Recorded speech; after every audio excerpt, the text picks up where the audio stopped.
do you think you would allow it for stat reroll if someone gets more negatives than positives? What if someone got more positives than negatives? Do they have to reroll? No. See, right? So that's why we can't do that. Right? That would not be fair either way, right? Both ways.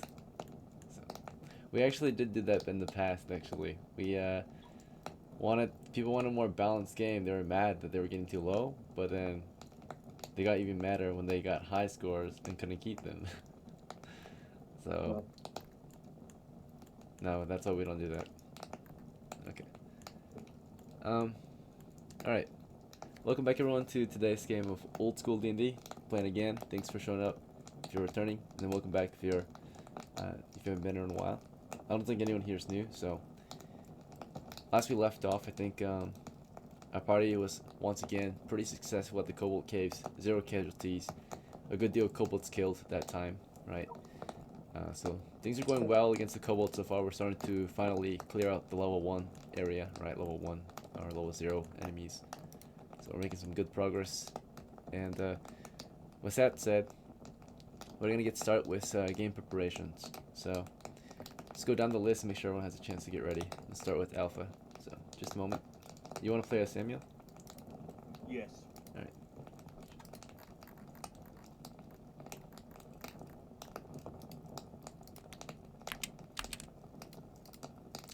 Okay, so Samuel's got 25 coppers. How would you like to prepare? Let's see here. Heavy. I will bank it. It seems like I don't need nothing for it right now. Just bank the money? I will get torches actually. Torches? Torches and tinderbox. Yeah.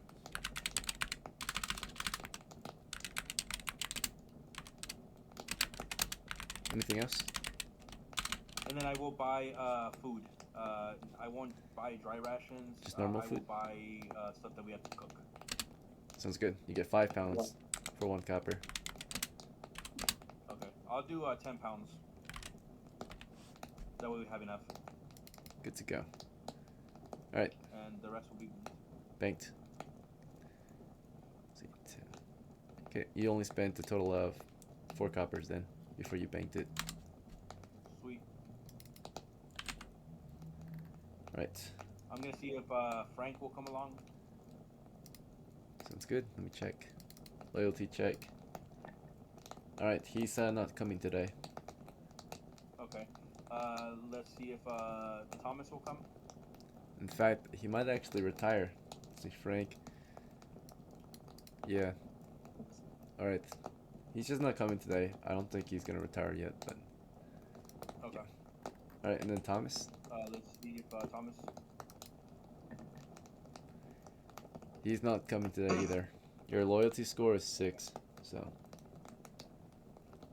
Let's see about Charles. Charles?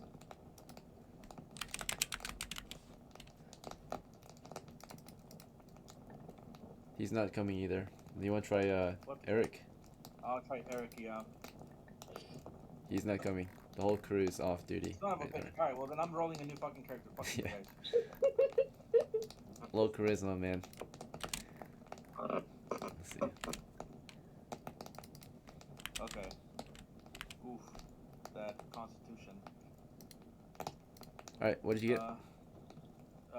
12, 9, 11, 11, 6, 10. Okay. And for class? We'll go fighter. They have 2 hit points since they have a -2 penalty. Oh, they have a I -1. rolled 4. So you rolled Okay, 4 okay. -1. Okay. Class, you said fighter, right? Money? Yeah. Let's see here. 3, 6. I got 11 coppers. We'll make them a front liner. Sounds good. We'll do slung shields, slung spear.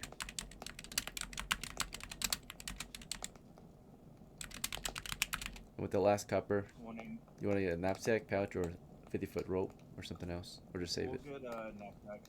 Sounds good. With the sack. Oh, excuse me. We'll Alright, name and it's him Jeffrey. Jeffrey. Do you spell it Jeffery? Yes. Okay.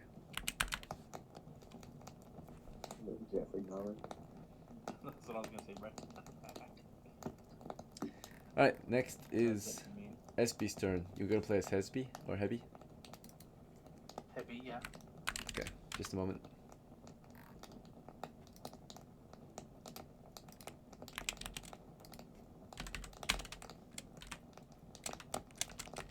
Okay, and what would you like to prepare? Okay, so Heavy is going to, let's see, hang on 1 second, move it up and down here. Heavy is going to buy a mantlet. You only have Those, 10 20 I have coppers. 25, I guess. The bank is 4, technically, right? Okay. So you're Then short. I will. Do you want will the small sell the- mantlet? Oh. Do I want to what? Do you want the small mantlet? It's half as much. I'm gonna sell the grenade, and then that way I'll have enough for it. Okay, we can sell it for 5 coppers. So 25 exactly. Okay, now you've got a mantlet that you're driving. Yep. Mantlet. The good one. Yeah. Right. And then, did you roll up a new character?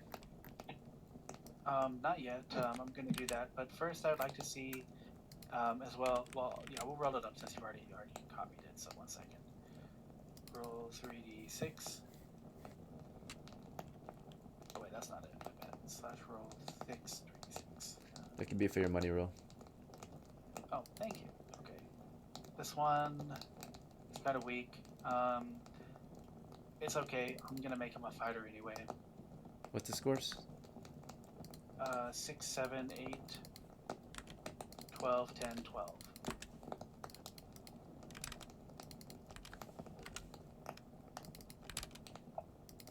Okay. Hit points. Let's see. Hit point 7. Nice. Money? 16. Alright, gear. Um, Preference. Spear. Let's see. Heavy shield, slung.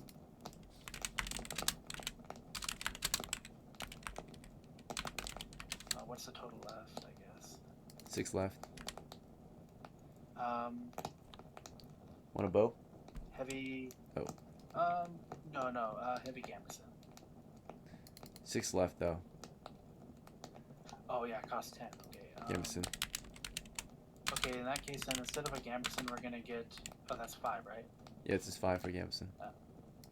And then we'll get a set of torches. He can't carry it, so he can buy it, but then he has to pass it off. That's okay. Yeah, he'll pass it off to Heavy. Maybe he can't carry it either. He's driving the mantlet and has no backpack. No backpack. Okay, then this guy needs to buy something to carry all that. So. Okay, so how I've about got you a get a belt. knapsack? Can they fit on the belt? No, not a belt. No. That's too much, right? 5 torches in 1 belt. Let's see. 5 torches. Knapsack then. Yeah. Hurt. Alright, what's his name?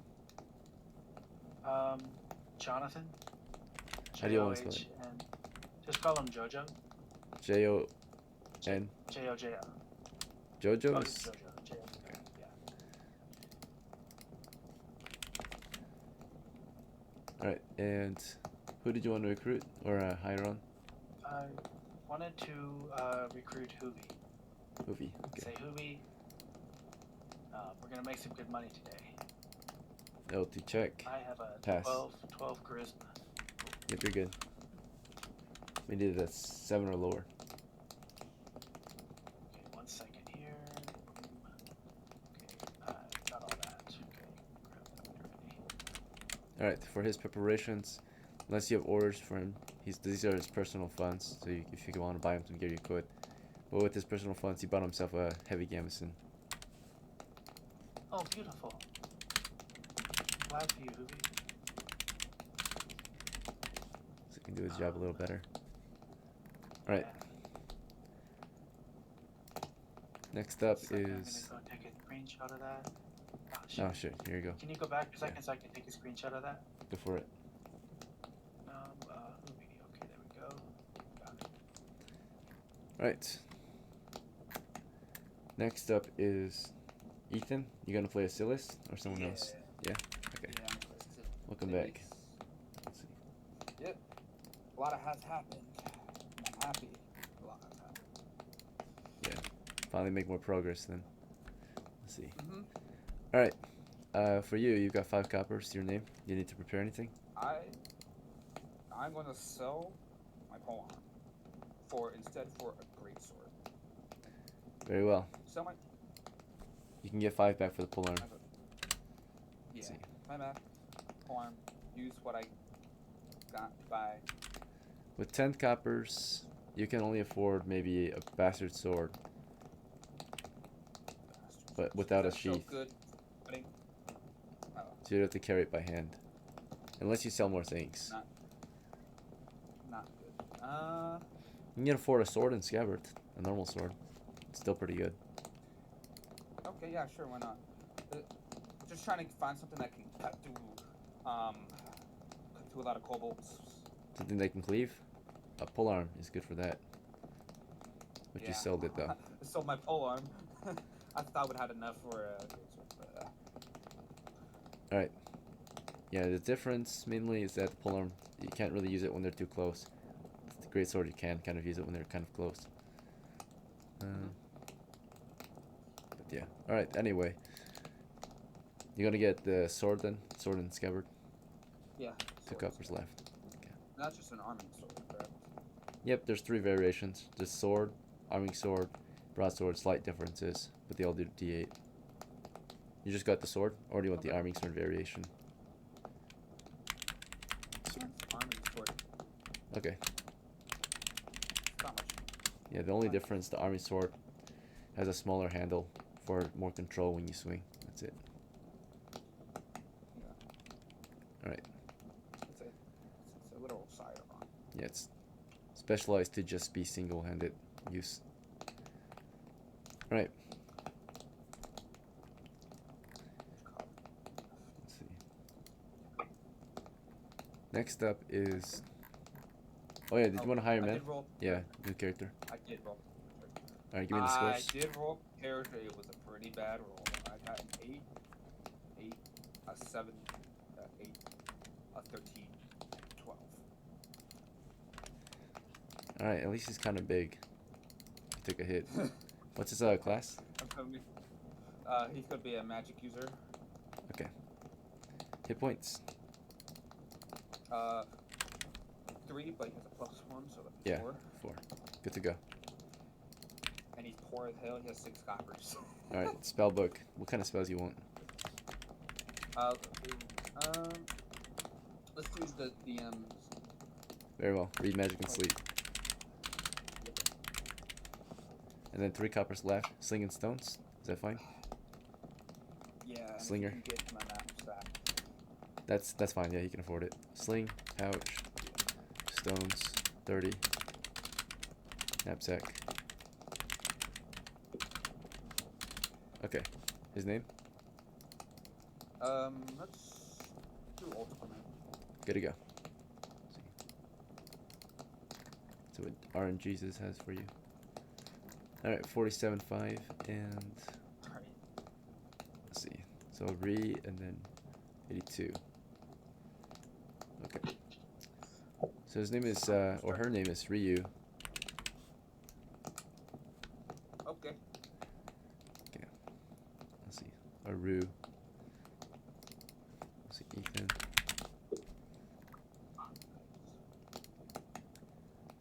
Alright. I really like these old school ones. I really like them. Yeah, me too. The whole Mijian name generator, Blue Homes rule set. which is a variation of OD&D BX. It's like actually before BX, I think. Blue box. Yeah. Let's see. Goes Where are they from? You said. 1980 or 1981's Mulvey's revision, but I think Holmes's came first. D&D, Okay. yeah, original D&D basic rules was also written by Holmes. So he had a slightly different version than Mulvey, which is the one we use, the red box. Let's see. So, interrupting a little bit, you were talking about maybe possibly selling your own box set. Yeah. Are you gonna at try some and point. have your own like voice come through, like the pages and everything? Yeah, I'll write it how I write it, I guess. So Cool. very simple, basic, straightforward. I'm excited. I want to buy it already. Appreciate it. Yeah, the whole goal, my goal for that is sorry, this is kind of a tangent, but the goal is to create something small and compact so you can play it wherever you go, right? Like a travel size BX, right? Where you can go, play it Beautiful. anywhere. So, right. Yeah, it'd be good for people who've never played. They'd be like, "Oh man, I can run this." You Yeah, know? pop it open, right? Get some dice out, and small papers and dice, pencil. It's good because when I was out here, right, as a military service member, whatever, it's just nice and easy to have smaller things like a pack of cards to play with. So make something compact so anyone can play it wherever they are. So Hell yeah. let's see.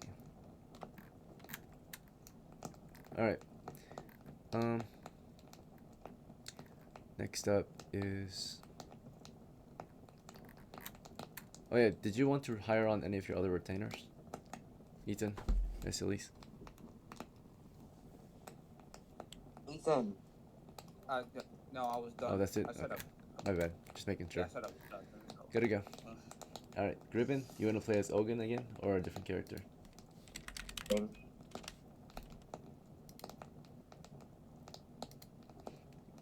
AFK? I don't think Gribbin? they're here. Okay, he might be AFK. All right. Honestly, you can play as Strons. Actually no. I'm gonna play as is Jehan the first healed by now? How do you spell his name? JEHAN. Let me check. It says unconscious. Fractured ribs until the 19th of August. So yeah, he's good. He's healed up. Okay. I'm gonna play as him. Let me grab the sheet. One moment. Posted it in side chat.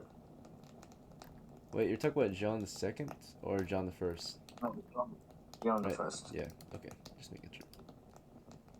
'Cause John the Second died. His son. It's too bad. Yeah.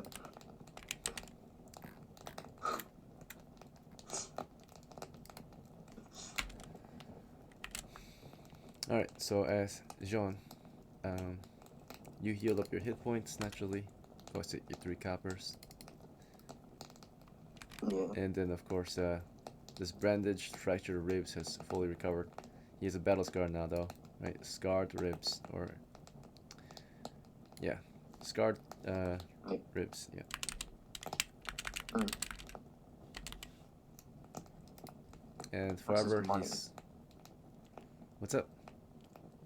So how much money does he have? 27 bank. Okay. I don't think that has to do with his ribs, right? It's gonna be he's a little more vulnerable. Naturally, his ribs have grown somewhat or healed somewhat harder. The bone has healed somewhat more harder and brittle, right? So it's stronger to some extent, but it's not as flexible anymore. So if it breaks, it is harder. But when it does break, it's gonna shatter into smaller pieces, maybe, right? Okay. He's more vulnerable Yeah. to rib cage attacks again, right? Chest attacks. So he might die if he gets hit in the ribs like instantly next time. Let's see. Yeah. Right. Hopefully it doesn't happen again. So for his Didn't he preparations. regain? Because didn't he have 16 strength when he started? He might have. Yeah, it's permanent decrease if he level drained, right? He level drained. Went back to F1 because he gained experience. When you get level drained, you do get a strength or you do get 1 ability increase once you recover. So you chose strength. Give me a 3d6 roll. See if it went back or if it's permanently lowered.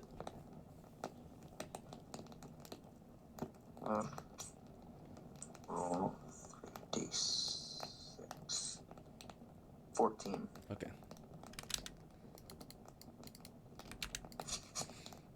Right. So you did recover decently.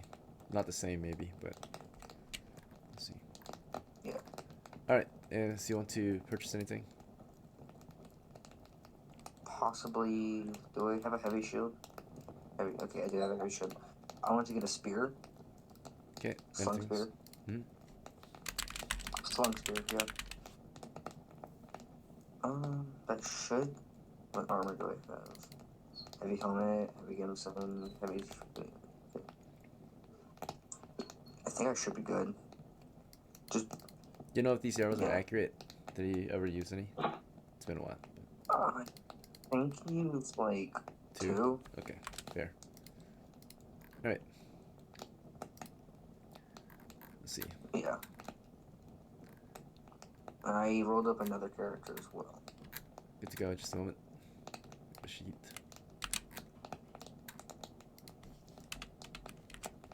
Okay. Scores. 6, 10, 11, 10, 17, 5.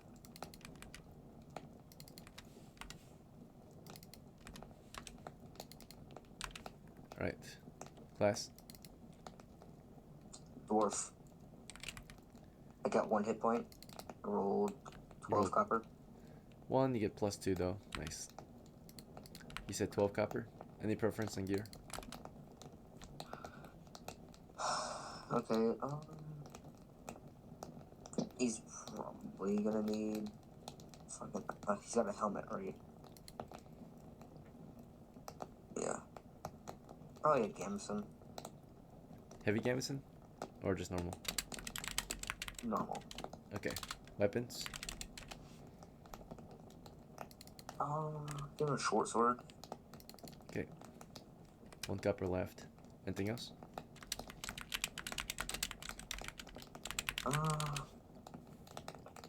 Give him a knapsack. Good to go. His name? Old school. Alright.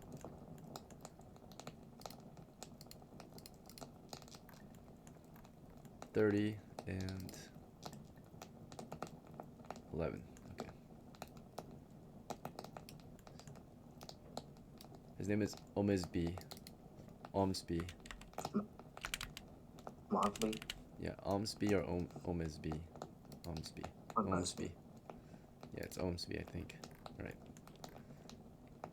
The dwarf. Yeah, and I want to see if I can hire a Shosa. Okay. Loyalty check. Actually, Jean never hired Shosa before, I think, right? Shosa belongs to another character, so. Let's see. She's uncertain.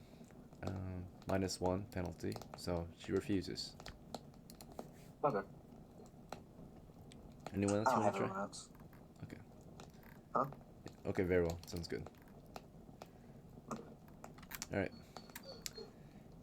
Queen, you're next. You want to play as LEMGAHN or a different character?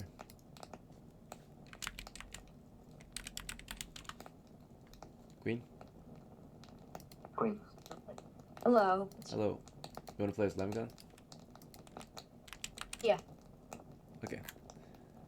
Let's check your record. She's got no copper to her name, sadly. So I guess you're good to go.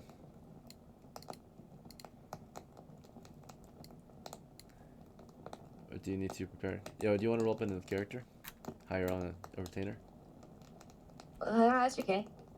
You want to? Or no? You're able to. I don't want to. You don't want to. Very well. Okay. And then Yevi, if you want to play as KOBOLD. No, No? Okay, who do you want to I'll play play with? as RYOKA. RYOKA? Okay. For my preparation,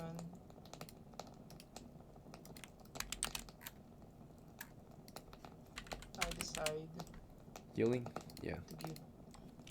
Yeah, I play as RYOKA. Alright. I decide to give all my copper pieces to Alpha. To Alba. Who's Alba? Your new for character? art. Samuel. for the party. Oh, to the party? Samuel. Yeah, no, to Samuel. Samuel. You sure? Yeah. I'll stop playing for a bit. So using my money to destroy the kobolds is fine. It's gonna be good. Alright.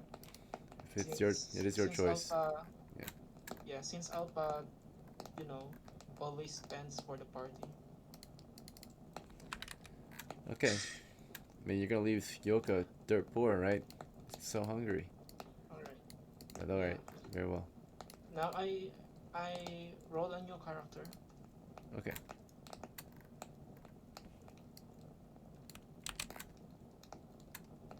Scores?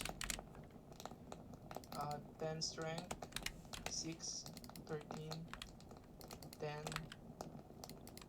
8, 11. Class? Fighter. Hit points? I rolled it 6, -1 penalty, 5. Money? 14. Okay. And starting gear. Have any preferences? A shield and a pole.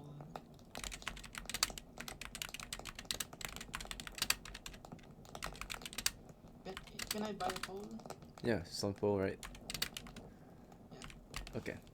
2 coppers. You spent total of 8 just now. You have 6 left. Yeah, let's have a, Weapon? I guess a Gambison. Oh, no weapon? Okay. Yeah, a Gambison. No, pole arm, not a pole, I guess. Oh, pull. Can I? Pull arm. My bad, let me Yeah, check if you so can I guess afford I that. won't buy a Gambison. Okay. Like, yeah. Wait, if you're gonna use a Like- pull arm, you know you can't use a shield with the pull arm, right? Oh, is So- it 200? It's two-handed, yeah. Do you want to get a Gambison instead of a shield? Yeah, That's bloody armor.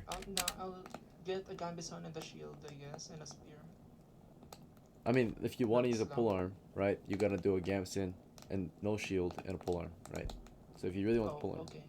is that fine, or do you want the Okay, spear and shield? Yeah, that's fine. Okay, No, so my bad. you're good. Let's see, Gambison is 5 and a pull arm is 10.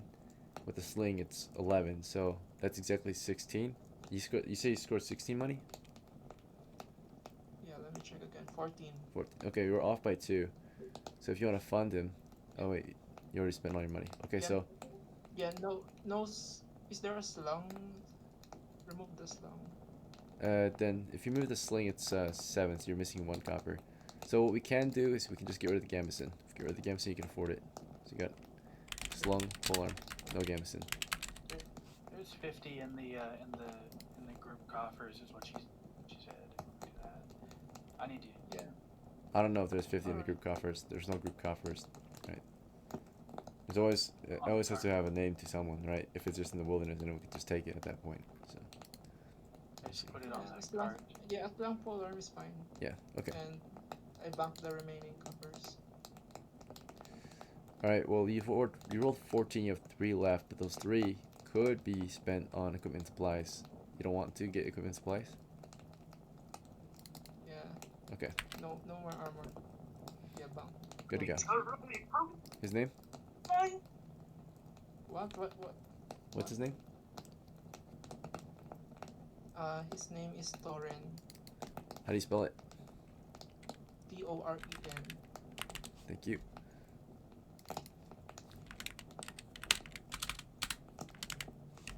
All right. Did we get through everyone, or did we miss anyone? Oh, Tibero, you I joined just late. got here.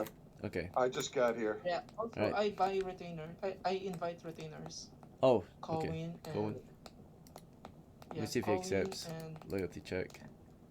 Pass. All right. Who else? and also Tyrion. Tyrion. Okay, just a moment. Oh, Tiberios is here. Yes, I just joined us. Yeah, you're a bit late. Sorry. It's okay. Just try not to let it happen next time. Let's see. Okay. Or if you do join late, just don't interrupt. right? But usually, yeah, we let late joins come in if they're not disruptive, and usually, of course, not as much preparation. We're in our prep time still, so you join in at a good time. Like, yeah, if you join in after prep, that's when it becomes an issue. So, let's see. I'm also joined.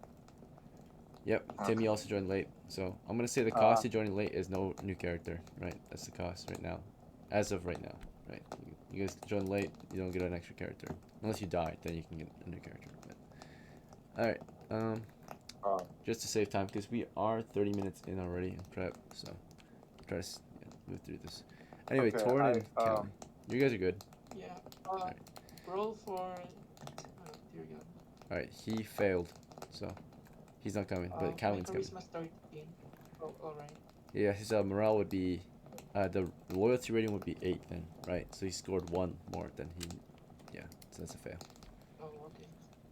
Yep, morale or loyalty rating for 13 I think is 8. Right here.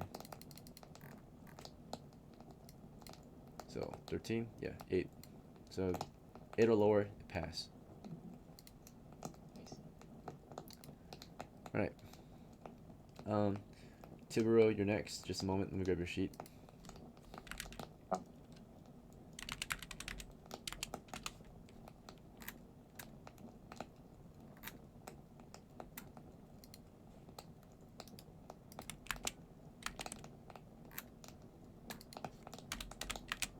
Alright, you've got Hey, so 57 coppers to your name. What would you like? I also had 3 left over from what I rolled yesterday, so I had 60. I think it's already accounted for. Yeah. Sorry? I added it to your 50. You had 50. It was already at 3, so I think you gained 54. So it went to 57, I think. Well, no, the party share was 52, and then there's a little left over, and I asked if I could get 5. Oh. And they said yes, so I got 57 plus the 3 I had. Very well. 60. So I bought a chainmail and a broadsword? Yes. With the scabbard, 8 coppers, 2 left. Alright, you've got a mail halberd. Yep, very good armor. Very good. You got a Yeah. sheathed broadsword. Very good sword. Okay. Oh yes. Looking good. Alright. Tim, you're next. That's Magni.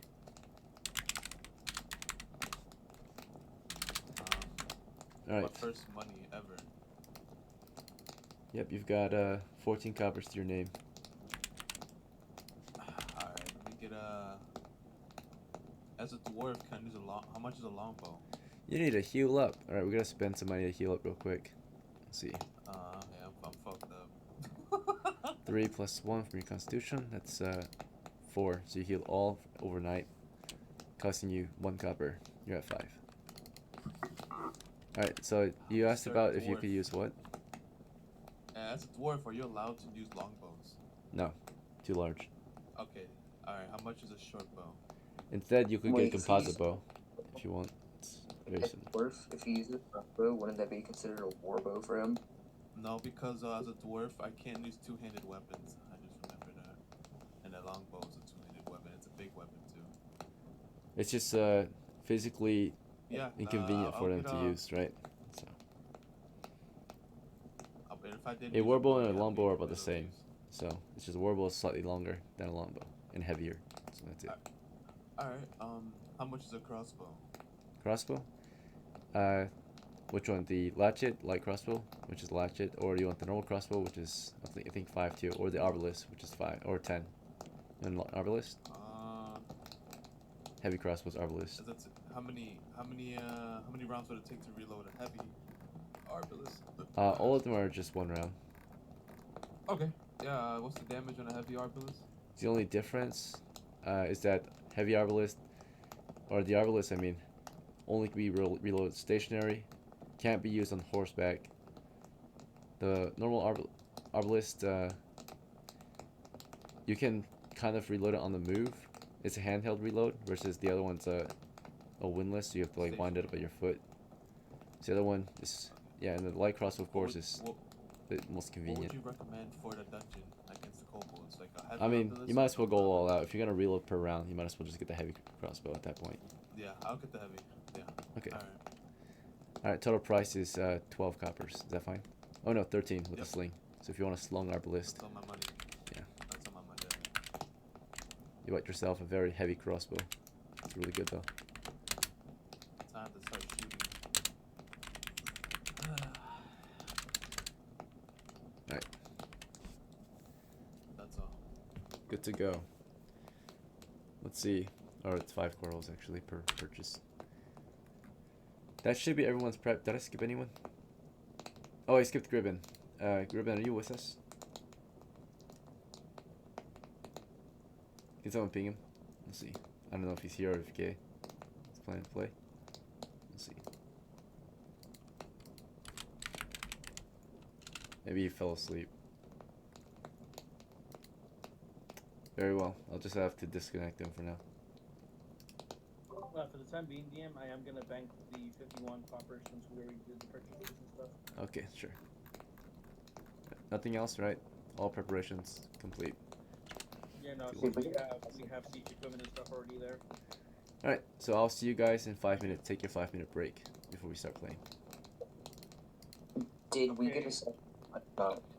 I bought a mantlet for the east side, yeah. Okay, So we're gonna that will do be- it's on the south. Yeah, you Yeah, guys but got one that you bought that you're taking south, and I got one to cover us while we do the I'm not the gonna. mining. And, I'm not gonna be in the front because I got no armor, so I'm just gonna, be in the back and start shooting. hey Tim, What's, I have a pickaxe. So if you wanna, we need. So yeah, basically what we were planning on doing was have people go to the south to fight, while the rest of us mine and gather the coins. I've got wooden planks that we out across the quicksand so that no one sinks, and then they can gather the coins while someone's mining. Alright. I'll And I'm list gonna- all my characters. Can all my characters be on the front line or something?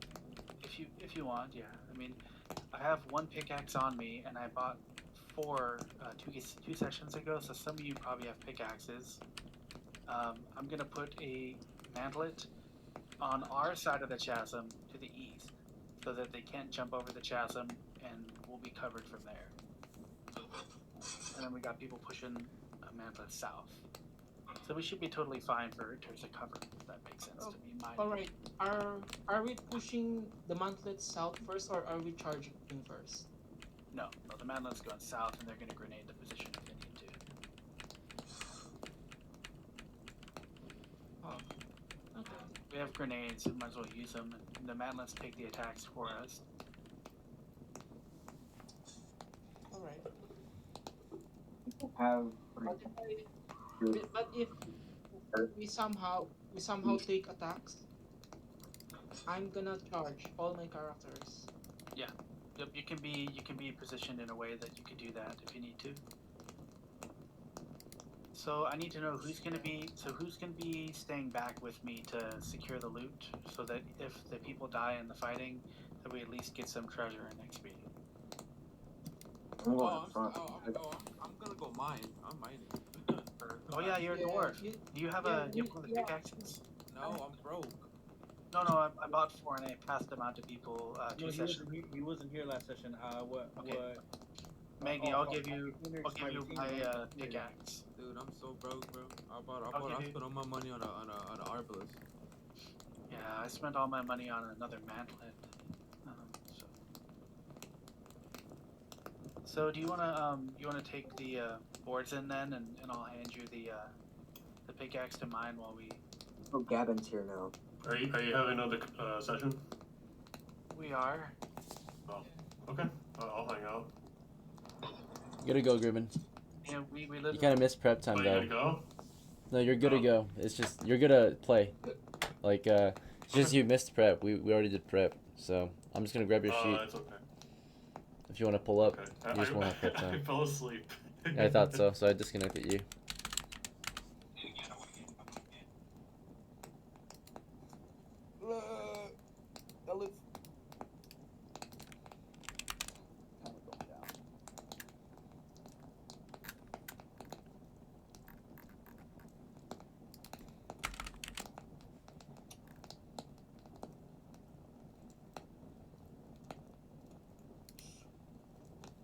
We're currently on our break. It's like a minute left. So basically, yeah, we want to have two groups. One's going to be pushing south to fight. The other is going to be mining and gathering the coins, essentially. I'm gonna be in the front fighting. Honestly, it's a leader's expedition, so he'll be controlling the fighting team. Honestly, gonna lead this one? Oh hell no, bro. Wow, come on. Unless you want to, Alpha. If you want to I mean, lead, just say. bro, I've led the past 2 expeditions. I need to push dramatically. Honestly, are you okay with letting him lead this time, since he wants to? I guess you can. I don't know. I'm just gonna be fighting anyway. Yeah. Okay, then Alpha will be the leader this time. I'll be the organizer, trying to keep people organized and ready to go for the loot once we get in the room. But we'll have to wait and see what happens. I'm gonna be the chatter. Just chat. I'll chat a lot. Yeah, you gotta contribute at least. Come on.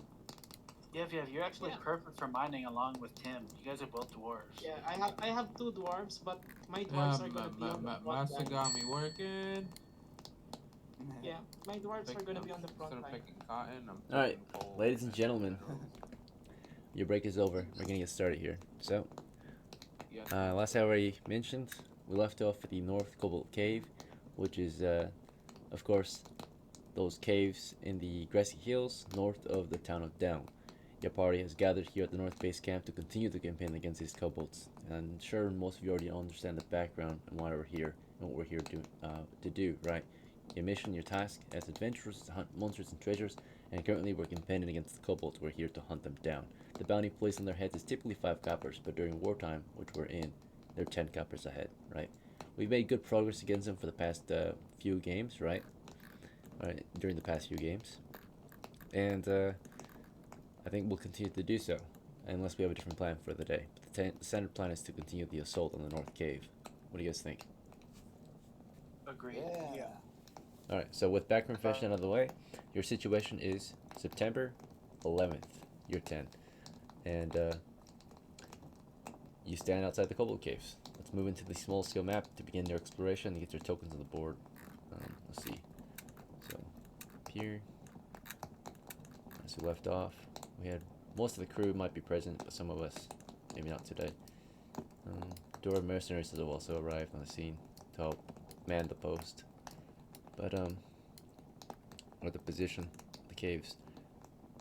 We're gonna just go down the list, make sure all the tokens are here. So, starting with Alpha Samuel, right?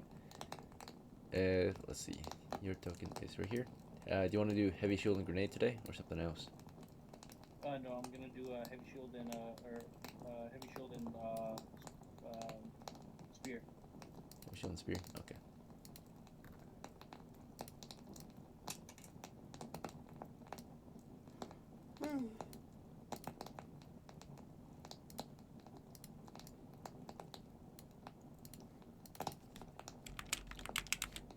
Alright, and then, let's see, next is Jeffrey, your new guy, fighter.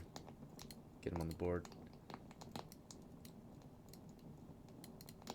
He'll do heavy shield and spear as well. Or his shield, regular shield and spear. Yep. Still pretty good against missiles. Let's see. Next up is HEBI, F1. Let's see. So that one is on the board, right? Let's see. Right here. So yeah, he'll go and load up the grenade case with 4 grenades, and then he'll go ahead and take spear. The case can only hold up to 3, right? Or typically, yeah, about 3, maybe. He'll load up 3, and then he'll do spear and shield. Okay.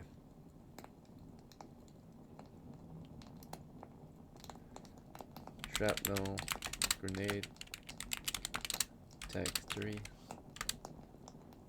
Siege equipment has gone down to 365.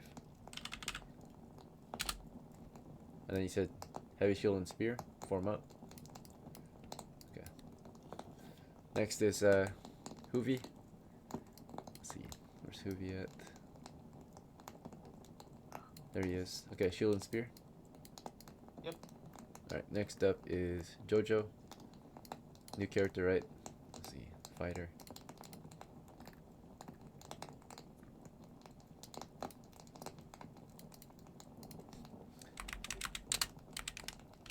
And he's gonna use his spear and shield, right? Heavy shield, spear. Alright, next up is SILYS. So you've got, you want to do sword and shield or something else? Yep, sword and shield. Alright, let's see. Forgot where your token went. Let's see.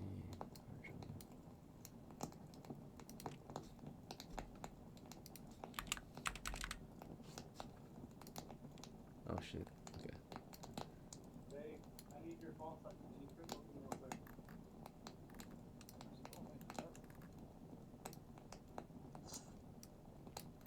Right. Sword and shield.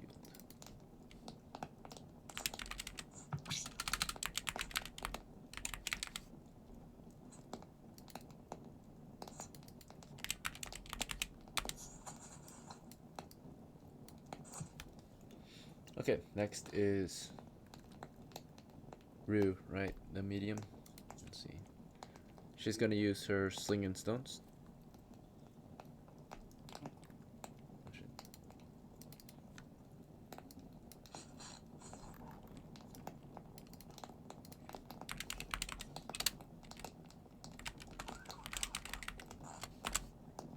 Right, next is OGAN, our new thief, or he's not new anymore. Yeah. Bandages and compo or something else? Yeah, I'm just gonna stick with bandages. Bandages. Actually, you know what? I'm just gonna, right now, I'm just gonna, actually, no, that's fine. Just leave it as is? Okay. Yeah, I mean, I'm assuming I'm gonna do the same shit as I did last time. Hopefully not. Hopefully we can make progress. Yeah. I mean, if anything, if the crew has the plan secured here, Yeah. you can set up another crew to attack the east cave, which is nearby. Let's see. Fair. If you feel like you're doing nothing out here, you want to make some progress. No, it's alright. Yeah. Yeah. Let's see how it goes out. Yeah. Alright, we'll see. Maybe you'll be needed today. Jean? I need some men to work for me today. I'm gonna equip my heavy shield and spear. Oh, wait. I can't find his token. Just a second. Jean. Oh, he's not on the board right now. I mean, yeah, last time I used this character was like almost 2 months ago. So. Okay. Jean is a heavy helm. Right. Heavy helmet, heavy gambeson, heavy shield, and spear.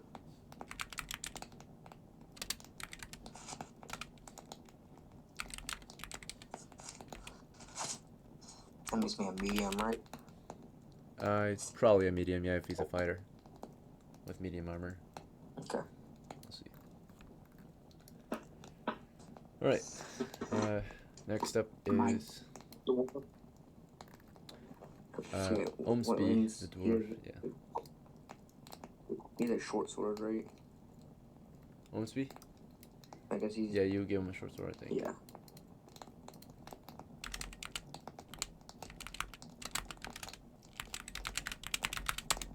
It's like 20 characters here, bro. Yeah, it's a small army gathering out the base camp.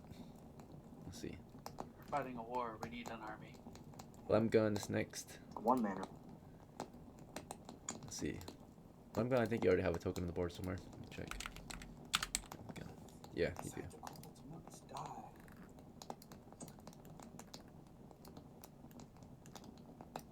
Alright, so LEMGAHN. Mace. Do you want to use your mace today or something else?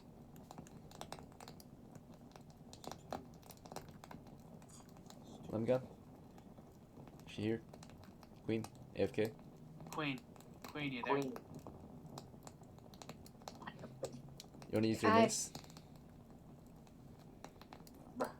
What do you want to use?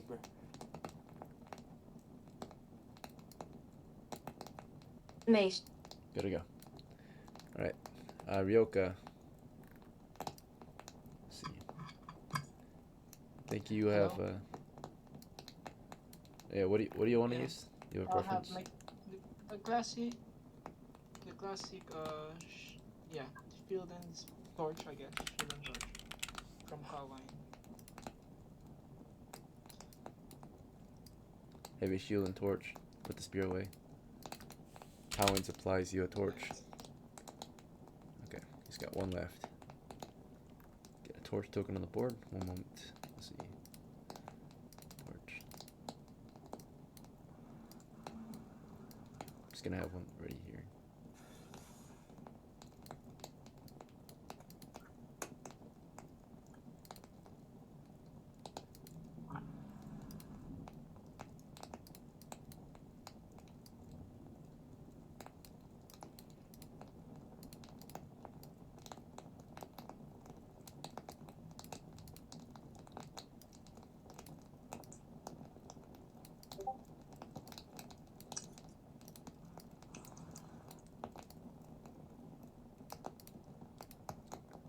Alright, and then next up is TOREN. I think he's new, right? TOREN's new. Let's see. Yeah, he's new. Yeah, he basically has a pole arm, I guess.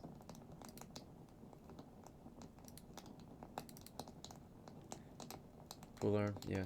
Just a halberdier kind of character. Let's see. Yeah, KOWINE has latchet and shield. Like before. Latchet and shield? Okay. Alright. And then Tibero. Let's see. Okay, got chainmail, shield, broadsword. Sounds good.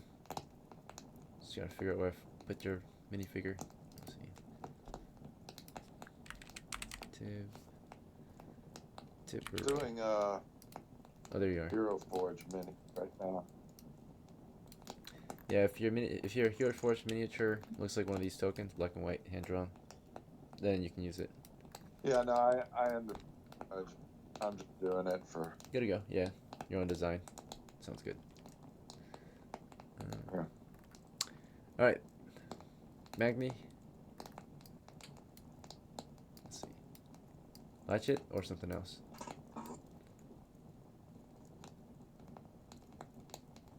Bro, I just noticed you have a hand crossbow and a crossbow. Very well. Him. Yeah, I'm here. Just my arbalist. Good to go. He's got that secondary crossbow just in case, you know. Handheld one, yeah. Load it up I'm in just case of gonna a lose the defense. kobold. Yeah. Yeah. If we're on like standby, you can just set it down, load it, and switch crossbows real quick and fire a second round. Let's see. Yep. That's why I'm light, because I want to run away. Yeah. Alright. 16 guys ready to move in. That's a pretty good sized crew. I don't know if you need 16 guys for what we're about to do, but if do you guys want to send a crew to the eastern cave entrance and have 2 attacks? We can split the crew. Alright, who wants to be in charge of the second Yeah, crew? let's not split it. Oh, don't split it? Splitting since we have a lot. Since we have a lot, I want to split it because, okay, I'll take lead of the other crew and Alpha take lead of the second crew. How's that? Let's see what crew is more successful today. Right. Let's see. So we got Samuel's crew, and we've got, what was it? What's the name of the, Jehan, right? Jehan? Samuel. Yeah. Samuel and Schwanz. Jehan, okay. Do you want random crew members, or do you guys need a pick? Take turns picking? Who will be the one leading? Samuel or Schwanz? There's 2 crew leaders, or Schwanz isn't captains. here. My characters will be with Samuel. Schwanz isn't here, it's Jean. Okay, should we just split the crew evenly? Like randomly split it, or do you guys want to pick out your crew members? I'm going to this entrance that we're at right now. Just gonna leave me? So are my 3 retainers. The crew is Ethan, preparing. You want to leave the crew as they're preparing? They're organizing their stuff. No, yeah, they're organizing, but I'm not going to the east entrance. I'm still Okay, you're specifically going south. So HEBI and her retinue, which consists of, give me the names of your guys. Is HOOVY, HEBI, JOJO, and HOOVY. Okay, your 3 is gonna make your way to the entrance. We've got the Mantlet. Yeah, right, bought a yeah. mantlet. Let me take it off your inventory and put it on the board. Just a moment. I'm gonna flip Since I don't think I would like it to come with me even. heavy. I got tails, Ethan. I'm flipping a coin which cave. So I know. I got tails, bruh. I got tails too. Looks like I'm going to east. I'm going west, bruh.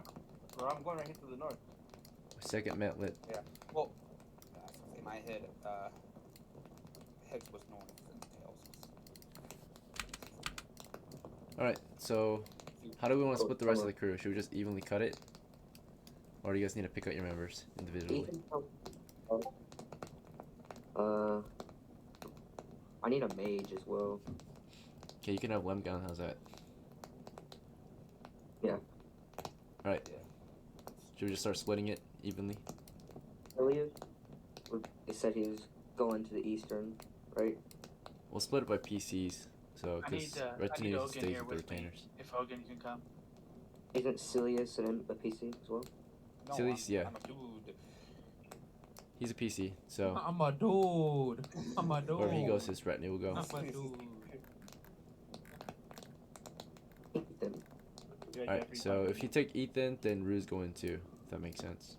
Because that's his retainer. Okay. So, in that case, I'm a dude. Why am I lagging? if that's the case, then we'll send LEMGAHN over to Samuel's crew. Right. Magni, are you going with Samuel's crew or John's crew? No preference? Very well. The mining is with my crew. Alright, Mining well, with your crew? Which Yeah. Magni should go with Samuel I'll then, put me in right? the mining crew. Yeah. Okay. But And I dwarf got- need mine. Let me mine. Ryoka. And Heavy's crew is for the coins and the defense. Is Ryoka going with Samuel's crew? Yeah. Yeah. The front lines. I'm going with the front lines, yeah. I forgot to change you guys' That would be nicknames. my Let me do that real quick. Ryoka. The front lines of the battle. Did I forget to change Yeah. someone's nickname? Let's see. You guys all have good nicknames? Yeah. Alright, good to go. Alright, so Jeffrey's Ryoka. my retainer. Yep, Jeffrey's going. OMESBEE belongs to John, right? Me. Yeah. TOREN goes to Ryoka's crew. CAUWINE's Ryoka's crew. And Tibero. Is Tibero going with John's crew then? Since they're smaller? I'll fight. I should fight. Yes, do you want to go with John's crew? This group, I think, sounds like they're gonna go mining. So I don't know what John's crew's gonna. They're gonna go scouting in the area.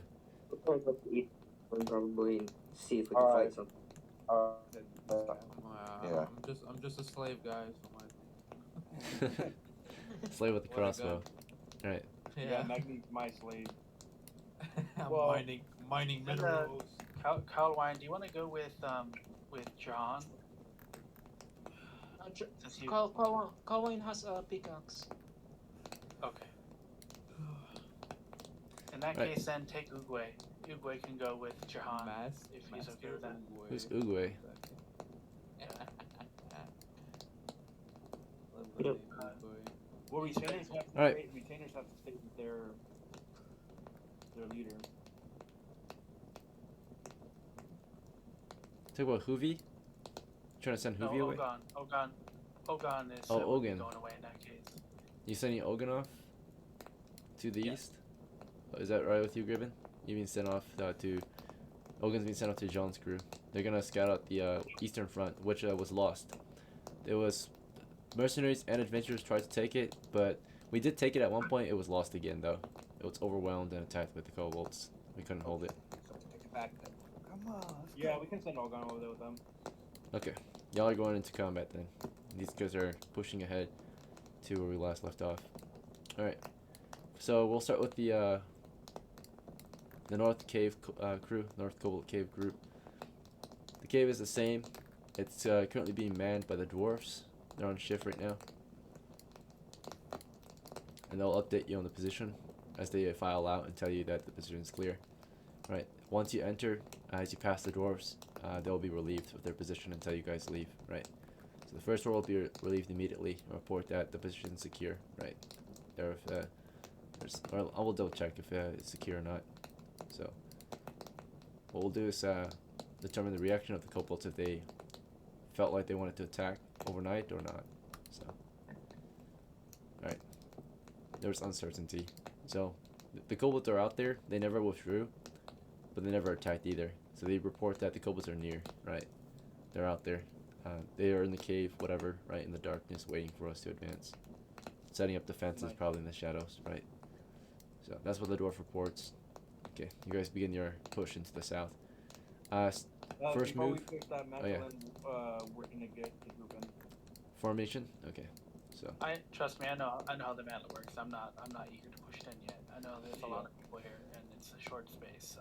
Yeah, we also need those planks in here too. all right. So first move. We'll start with heavy. You're just gonna stand by with the mantlet, right? Starting time is 8 o'clock. Yeah, I'm gonna tell HOOVY, go ahead and grab those boards, all 4 of them. Okay. So as you stand by, you tell HOOVY to get the planks. JOJO is just gonna stand there with you. He's the new guy on the team. Yep. All right. For Samuel's crew. Samuel, what's your first move? I will light a torch. Light a torch. Okay. Well, you're gonna put something away. Yeah, I'll put the spear away. Okay. But actually, I'll light a torch and I'll give it to Toren, since he has a pole arm. I mean, it's two-handed, but he can carry it until he wants to use his pole arm. Okay. Yeah, you want to do that? Yeah, that's fine. Pass it up to Toren. Okay. Yeah. He's a retainer, so it's kind of his job. Let's see. To be of assistance, right? One torch lit. This is one of yours, right? Let's see. One of your torches. Yeah, it's one of mine. I bought some torches earlier. Very good. Okay. As you're passing out torches to Toren, anyone else in Samuel's crew want to take an action before we head in? I think Samuel's going to lead you, but he's getting preparations done. So RYOKA, MAGNI, JEFFERY, LEMGAHN, KOBOLD, you guys can take an action if you want. I have another.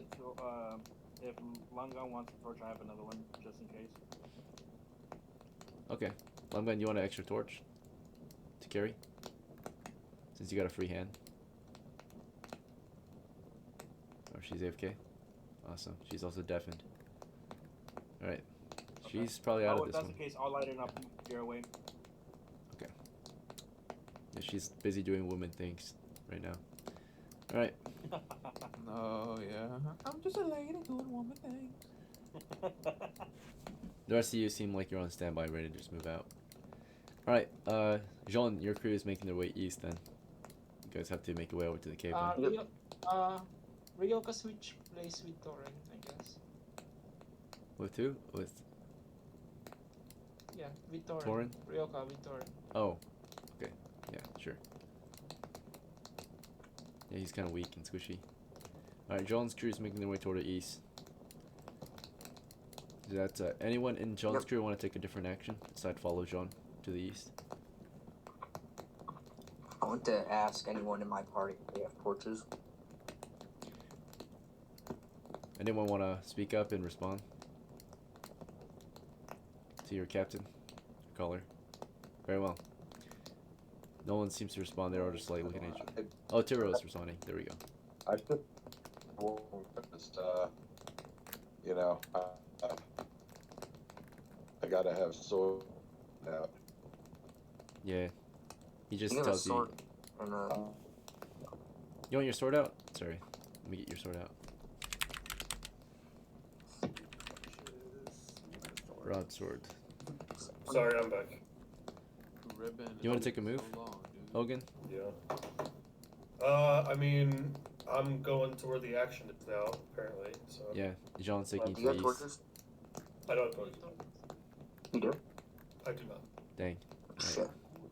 You guys are already fucked at the start. You guys want to fall back and get torches? Well, I wasn't expecting. I can run back and get torches. Alright, I'll send Hogan back. You guys can wait here. By the way, there's a crack right here in the wall. You guys just found. If you're interested. Oh. Hey. Oh my god, that's a butt crack. How convenient. It's only large enough for a kobold to fit through it. It's a 1 foot wide crack, roughly 2 to 3 feet tall. Right. So if you had halflings, you could send them in. but it's probably their second escape if they needed to like send people out in the night. So every castle has a second way out, right? So this is their fortress, the caves. Oh, you know what? I remember one of my characters. I can. Oh. Remember my my guy that got mauled by like a warg, and he only got like a cool scar. Oh wow, nice, yeah. Yeah. Come and give your torch. And then you killed him with a fucking dragon, you bastard. It is what it is. Right. Dragon, yeah. Alright. Yeah. Okay, Unfortunate. our crew's gonna start making their way in. House Gribben has a long history. Yeah, KAUWINE gives the torch since he's at the back. Oh yeah, pass the torch off to him. Ogan like runs over. Hey, I need a torch, right? As he thinks about dragons, his family's household history. Let's see. KAUWINE gives the torch. Right, KOWINE's passing over Wait, is the that the torch. torch that I lit? No, it's a fresh one, I think. He's lighting a new one against Toren's torch, and passing it off to Ogan. It's his last torch. Use it wisely, I guess. Let's see. Oh my god, Gribben. I'm sure we could. Oh, it's you. Anyone else want to pass Ogan some extra torches as he grabs his torch? Some like spares, maybe? I mean, For their we group. need ours. We're gonna be throwing them to like the area. You guys want to Just toss him some exploring. spares? Anyone got spare torches for Ogan so you can take it back to Jehan's crew? No? Damn it, no. No, I think that was the only one. The ones that I bought, I got for our side. Yeah. Alright. It's Oh, fine. the dwarves. Yeah, Dwarves I remember probably you, have some. Norm. Get some from the dwarves. You have to put something away, Ogan, to carry the torch. The bandages or the combo. Bandages. Good to go.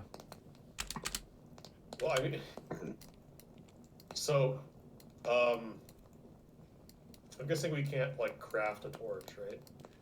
You could, but they're not that reliable. These are, you know, adventuring Yeah. torches. They'll last an hour. Well, Makeshift torches will Okay, last you maybe should have a turn, 10 Ogan? minutes. yeah. So while this group is disorganized, we're gonna make our way in. Samuel and 5 Yeah, guys that are with him. Alright. So this crew here begins advancing, right? Samuel's crew. After carefully preparing outside the caves. I don't know, LEMGAHN, are you with us? No, she's gonna sit this one out. 801. Or 810, I mean. Yeah. If you advance carefully. Corn changing his name. He's playing as a new user, Tim, or something. So. Or something. Alright, so No, it's he left, yeah, Samuel and RYOKA, you make your way down through the tunnels. Right now you're moving at exploration rate, updating the map as you go. You're 3 times faster, moving through a mapped area naturally. So instead of 20, you get 60 feet before the turn ends. Right, every minute you advance a tenth of that, but we're not doing minute base, we're doing 10 minute base because we're not in combat, we're exploring, advancing our crew through the tunnels. So we'll go by turns, 10-minute turns. Again, 60 feet, you can get all the way to the next mantlet, right? So RYOKA, Samuel, you guys advance through the tunnel leading your crew in. That's MAGNI, that's JEFFERY. And every time you pass a dwarf, that dwarf is relieved. Unless no one is manning that post, so yeah, the dwarf will have to stay there actually.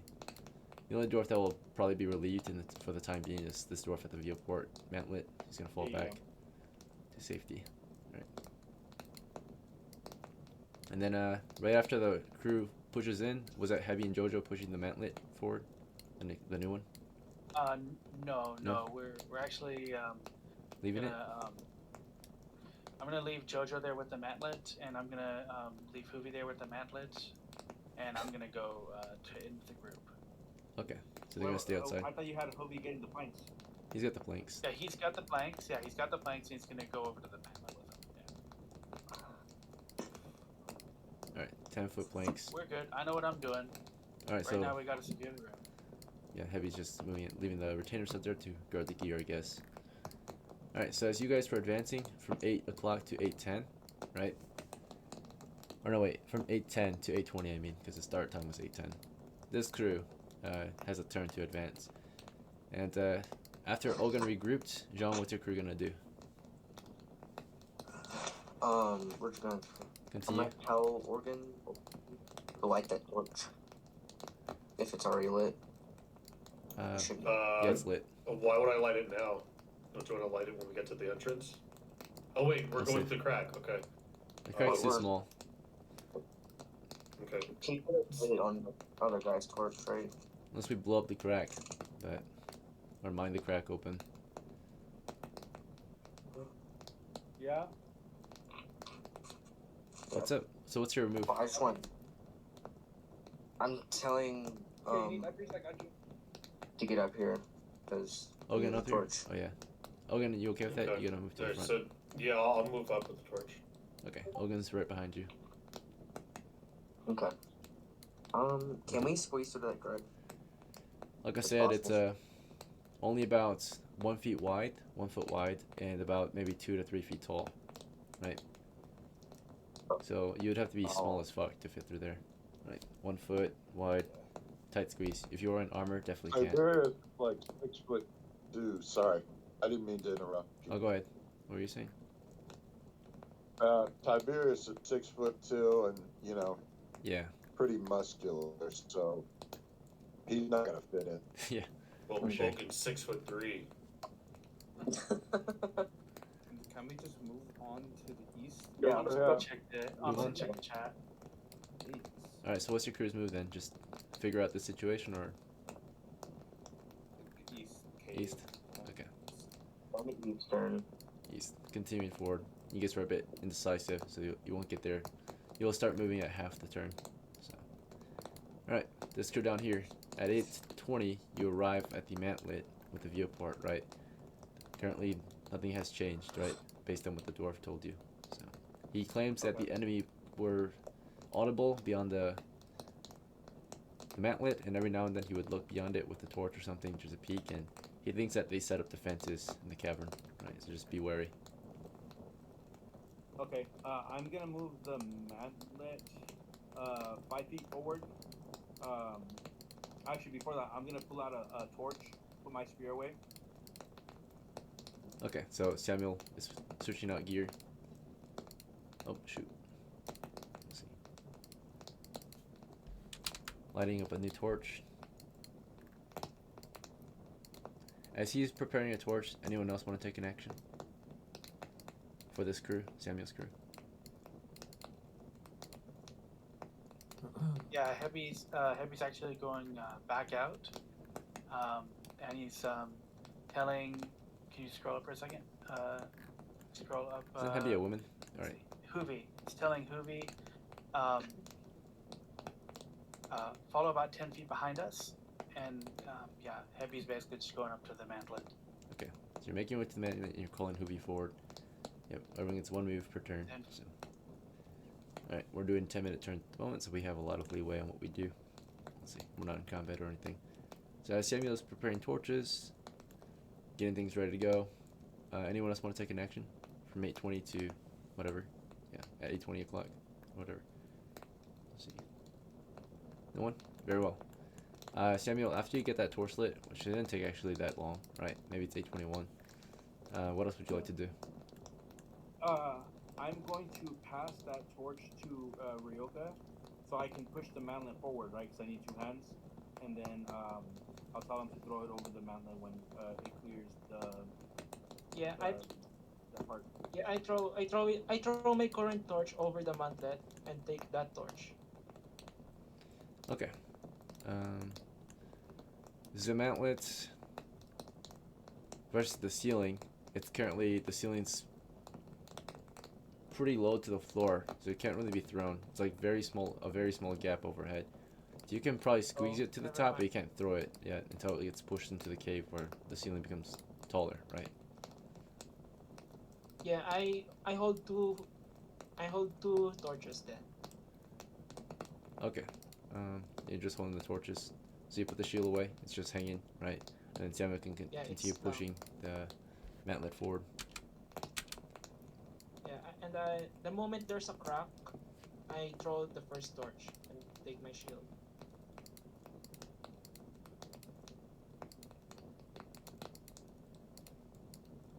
Well, you have to tell me that when that happens. Sorry, I'm not gonna remember. So let's see. But yeah, you're planning to throw it as soon as it cracks open. But yeah, just remind me again when it does happen, if it does happen. Okay, while you guys are busy figuring things out for the past minute or 2 minutes, we'll see what these guys were doing for the past 2 minutes. You guys were just advancing east, right? So. Yep. Pushing east. I'll probably get you guys there by 8:30. Let's see. Carefully made your way toward the east.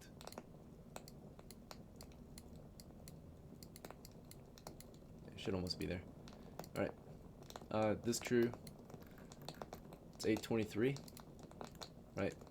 HEBI, you managed to get outside, call over HOOVY. He started advancing with the planks. He's not really exploring, he's just jogging over to you with the planks. He's like tired from it because it's 40 pounds of weight on top of his extra gear. So. Yeah, I told him to stay 10 feet behind us, yeah. Okay. Well, you're gonna remind me because I'm not gonna remember every single move. Let's see. Just the moves that we actually take in that moment. Okay. So yeah, he's keeping his distance, jogging up to you. Okay. All right, back to Samuel. 8:23. What's your next move? Okay. So I let my heavy shield go because it's on a sling, and then I'll move the mantlet 5 feet forward. Yep. Pushing the mantlet forward to the south. RYOKA, you know, as soon as it's opened up, you stay back, you back up and just kind of chug a torch overhead, right, over the mantlet. Yeah. As he pushes it. Yeah. Okay. And then everyone else, just stand by for 8:23. Yes. Yeah. Okay. Yeah. And then HEBI, are you just returning to the crew? No, I'm going to the back of the mantlet. I'm pushing it up to the south. All right. You and JOJO are starting to advance the mantlet. And you told him to stay 10 feet behind you, so as you fell back, you had to run across the waters. Okay. Alright, so as you're trying to do that, for 8:23, something snaps, right?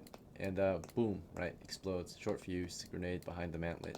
So, the dwarf warned you guys of the enemy's movement. They were audible, not exactly visible all the time, right? So they sneakily set up a booby trap. Explodes under your feet, right? Or from behind this mantlet. So you take half damage because the mantlet provides some cover, but it explodes under the mantlet, right? So it blows up the underside of the mantlet. And you're hit by, of course, a trap, booby trap. Alright, we take a total of 1d8 damage each. 5 damage to Samuel, 5 damage to RYOKA. Let's see if you guys died. Let's see. RYOKA died. Let's see. And Samuel. Does the grenade reach RYOKA? Yep, here. You want to see? 10-foot radius. RYOKA's hit. Alright. Samuel. Also blasted, right? Same. You know, I guess you didn't learn from Samuel's first move. The first time his master blew up, right? He did the same mistake as his master. And he died. Right. Oh, I'm just kidding. He's not dead yet. He's got a saving throw. Does RYOKA take half damage? Because... Guess what? Because he's far away. Far away from the blast. He's still in the radius. It's a upwards cone radius. So he would be actually more affected. So, right. This is the kill zone, right? So if you're in the kill zone, you're definitely dead. If you're outside of it, there's maybe a chance you might get hit by stray. But this is the kill zone. If you're in it, you're dead, right? There's a 20-foot stray zone, but we don't really account for it. Stray shrapnel, right? If you're in this kill zone, the 10 feet area, you're dead, right? Or you're taking full damage, typically. Fortunately, it's under the mantlet, and the mantlet does reduce some of the blast, but mainly the force, the impact, and of course shrapnel comes flying from underneath the floor into our character's guts, right? Blasting us into the side of the walls. Samuel makes a saving throw versus death. Samuel, go ahead and roll 1d20 to stay conscious. You've got shrapnel feeling your feet, blowing up your feet. Probably lost a foot just now. Let's check where you got hit. Yep, you lost your feet. Both feet just came off. Or I will say just one. The one that was closest to the mantlet came off. 18. Right, we're gonna need a tourniquet. He's conscious, bleeding out. Right, one leg gone. RYOKA instantly died as shrapnel hit him. Right. Yeah. Guess we never learn. Booby traps. Let's see. Right. Unfortunately, there's not terribly much you can do there, except move it back maybe, and then check for traps after. Right. Couldn't see what's ahead of the exact thing. It was reported the dwarves heard things every now and then, and the enemies were setting up booby traps right behind it, or right under it. So let's see. Was it guaranteed to explode? What was that? The death? Yeah, it's guaranteed. Went -1. Let's see. Alright. Unfortunate. RYOKA was a good one. He's making good progress to living. He had 2 XP. Alright. RYOKA, status, killed by trap. And Samuel, status, loss of limb. Let's see. Alright. No longer confident. Let's see. Status, bleeding out. And disabilities. Disabilities. Okay, he's got a bleeding, severed right leg or right foot. Okay, it's been blasted off. He's at 0 hit points. He gets level drained. He went down to F0. We're gonna go with since it was your foot, we're gonna do strength. Strength has been depleted down to 7. And that is the end of your level drained. Okay, Samuel's still alive, kicking, right, but he's dying. Okay, response. MAGNI, what's your first move? You got a guy down in front of you. What do you It's exploded. There's no protection in front of me. The mantlet, let me check. It is damaged. The underside of it is splintered. So if there's something, so if you move up, they'll see your feet as you advance, right? So it's a damaged mantlet. It's not broken though. It's still standing. So if I move up, like if I wanted to grab Samuel, they would see my feet, correct? Yeah, they'll see your your lower half, right? Since you're a dwarf, you're shorter, they'll see a lot more of you, right? What's your? You want to fall back? Charge. Yeah, I'm gonna fall back. There's 2 guys down. Right. MAGNI falls back, shouts what happened. Jeffrey, he is a retainer. He belongs to. Who does he belong to? Me. Belongs to you. Morale check, discipline check. He breaks. He's already like turning tail, right? KOWINE is a retainer. Morale check. He broke. Yeah, so they're falling back. They're on the retreat. TOREN, also a retainer, right? Morale or discipline check. Who does TOREN belong to? Mine. Okay, that passes. I think you have a high morale score. TOREN holds the line. Yeah. So I'm gonna control him. you're gonna control him? Okay, so you see these two trying to escape. They're like, fall back, TOREN! Jeffrey's like, fall back! Right? And does TOREN fall back or hold the line? If he holds the line, he's trapping these two. So you can make way for them to escape. Or you can like tell them to hold the line. I asked for his high shield so I know. The heavy shield? Hold that high shield. Okay, so you asked KOWINE for the heavy I asked shield? for his high shield and spear. Okay. Do you want to move back as you say that, or do you want to just ask him that and hold your position? Yeah, I tell him that, or he can stay in line. Okay, you're like, give me your shield or stay there, right? KOWINE's like, you fucker, right? And he's probably gonna tackle TOREN down. Okay, as that's happening, HEBI, you were on the way in, pushing this mantlet with JOJO, right? And you heard an explosion up ahead, right? Really bad situation. What do you want to do? You want to keep pushing this mantlet? The doors are falling back too. Yeah, so basically I'm gonna turn the mantlet. So like when I get around the corner, I'm trying to just slide the mantlet to the left, to the west. Sorry, on the map. Turn it toward the west. So yeah, so I'm sliding I'm not like turning it. I'm just pushing it forward and then sliding it against the wall so people can get by. Yeah, get through. Okay, so you're gonna push it forward. Yep. And then you're gonna try to like spin it around. You're gonna ask the doors for help, so they can like I'm turn just it. saying Because the handle side is standing like that. Yeah, it's facing toward you. So, all right, you're gonna try to turn this thing. I'm not trying to. Or if anything, the doors will clear out, so you can push it against the south wall, right? Yeah, perfect. That's perfect. Yeah. So clear out. Let's see. You're pushing it forward to the blood-covered tunnel. Let's see. All right, as you're busy doing that, that's combat for y'all. the meantime, this crew is peacefully making their way to the east, right? They just arrived on the scene. So, the time is, we'll say 8:25.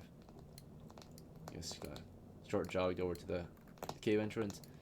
The cave entrance is actually secure, of course, but the cave itself is not secure. And it's manned by a band of mercenaries.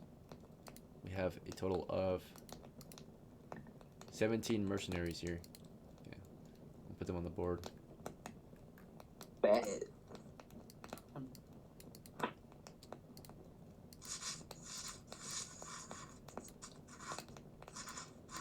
It's gonna be easier to hold than the other one. Bro, 17 mercenaries and they can't hold that side. That's crazy. No, they can defend it. They just can't push through. The enemy's defense is too strong. Yeah. If they get through, they just get mowed down. Alright. Yeah, that's why I went over here because I want to take this area up more. God, I still see the work that my very old, man, those old Right, planks. Captain. There's some old planks there. Yeah, the old crew did that back in the Yeah, day. it was actually one of my characters who put that down. Yeah, hard work. I think it was Connor? Shit. I think it was Connor. Back in the old days. Alright. So we'll do you guys for a bit. You got the other players, take a break, make plans, right? Figure out what you want to do when we're back to you. But this crew arrives on the scene, right? Mercenaries wave you and say, you know, like, greetings, gentlemen, long time no see, right? And yeah, you get to the scene. Basically, to update the map as you go. The gnats are here as per usual. Shallow water to the west. Let's see, make this bigger so you can read this. Shallow water streams into the west. Got this area pooled up. Add the pool here. Cement.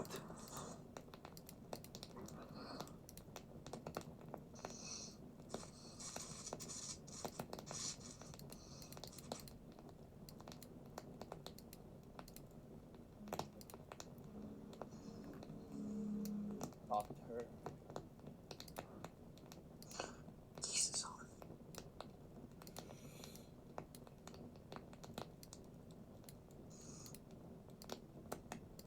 Alright, so that should be okay. Yeah. Alright, so we got this crew just arriving. You know, shallow water flowing in. 30-foot cave entrance, 10 feet deep. Next there's a tunnel in the center of it, continuing forward to the west. A 10-foot open 10-foot open pit spanned by a wooden plank bridge, right? Of course, as you approach the position, some of the crew members talk about the lore of this place, that their family tried to, or his predecessors tried to take this position once. They failed. They helped construct some of the positions there.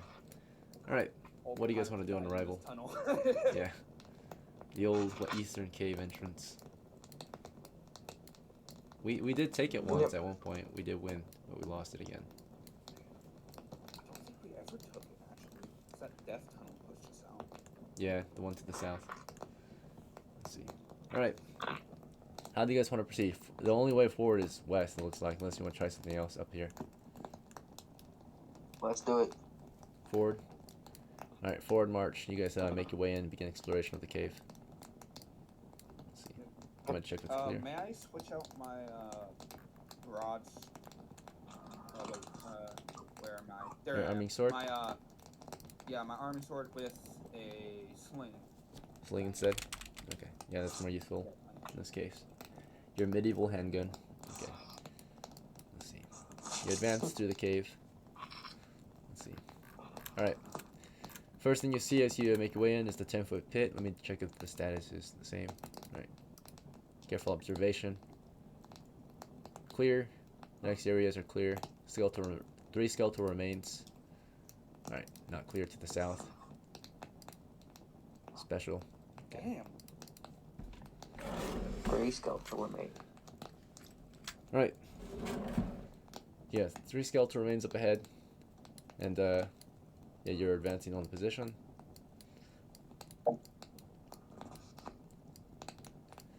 Okay.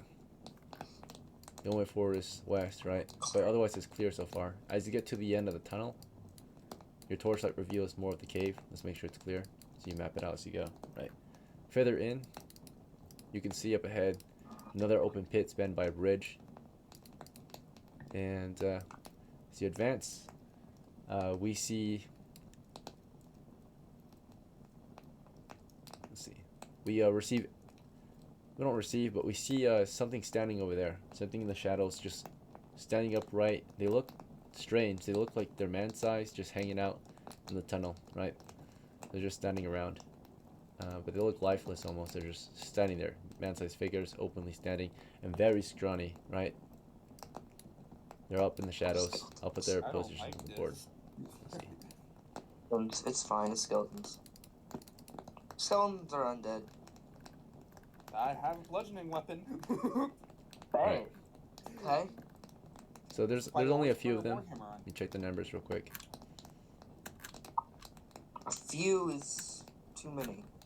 I was gonna say if there's enough skeletons, just grapple them and then just finish them off with that.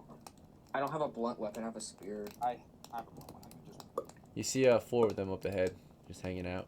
Whatever these guys are. Let's see. Put them on the board for you. But they're just chilling there. But they don't look, you know, lively at all, right? Some of you already understand that they might be undead. Just hanging out in the tunnel. Possessed corpses by evil spirits. Where's Do we have a cleric with us? I don't have a cleric. I didn't bring my cleric. He had to rest. So. How the hell did I... We don't have a expecting undead in the tunnels. It's fine. It's probably like undead from like our past characters probably. Oh, there it is. I don't remember. Yeah. Right. Those are commons. Good luck. That speed is crazy, bro. Is zombies, you said? Yeah, just like men, just lifeless looking men just standing there idly, right?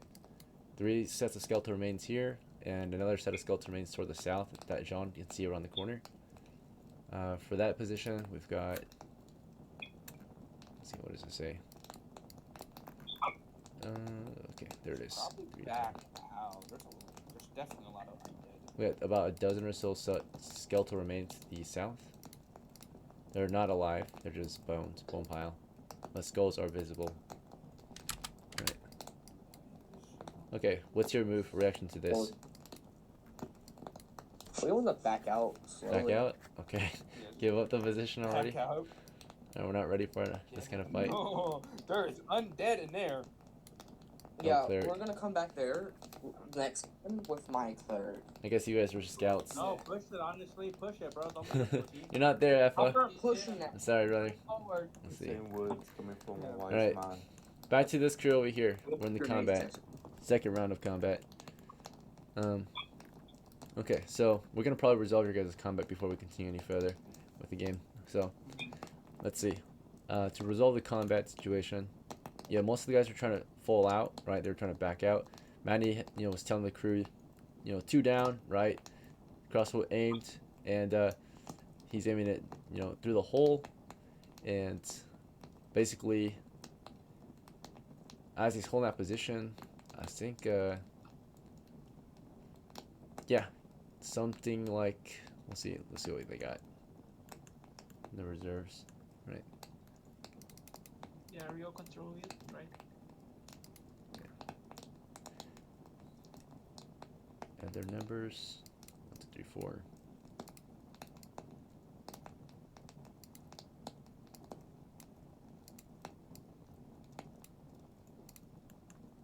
Alright, so basically, as you guys are trying to fall out, right? Manny, you know, was telling the crew of what he was seeing. He sees a kobold arrive on the scene, right? And it's crawling under through the hole. So he's got a clear line of fire on that thing. And all it's doing is, yeah, it's crawling into the hole and just like lays down flat in the hole, right? You want to shoot him? He just crawls Yeah, into but I the haven't. and lays there, Yeah. right? And as you shoot him, right, or as you're about to, you fire a round into him, right? He just takes it, but he blows up, right? He was a suicide bomber, right? So he blows up the mantlet some more near the bottom, right? It's a smaller blast this time. But it's the same amount of damage. He had a small grenade, like a half grenade. So, explodes, and now the mantlet collapses, right?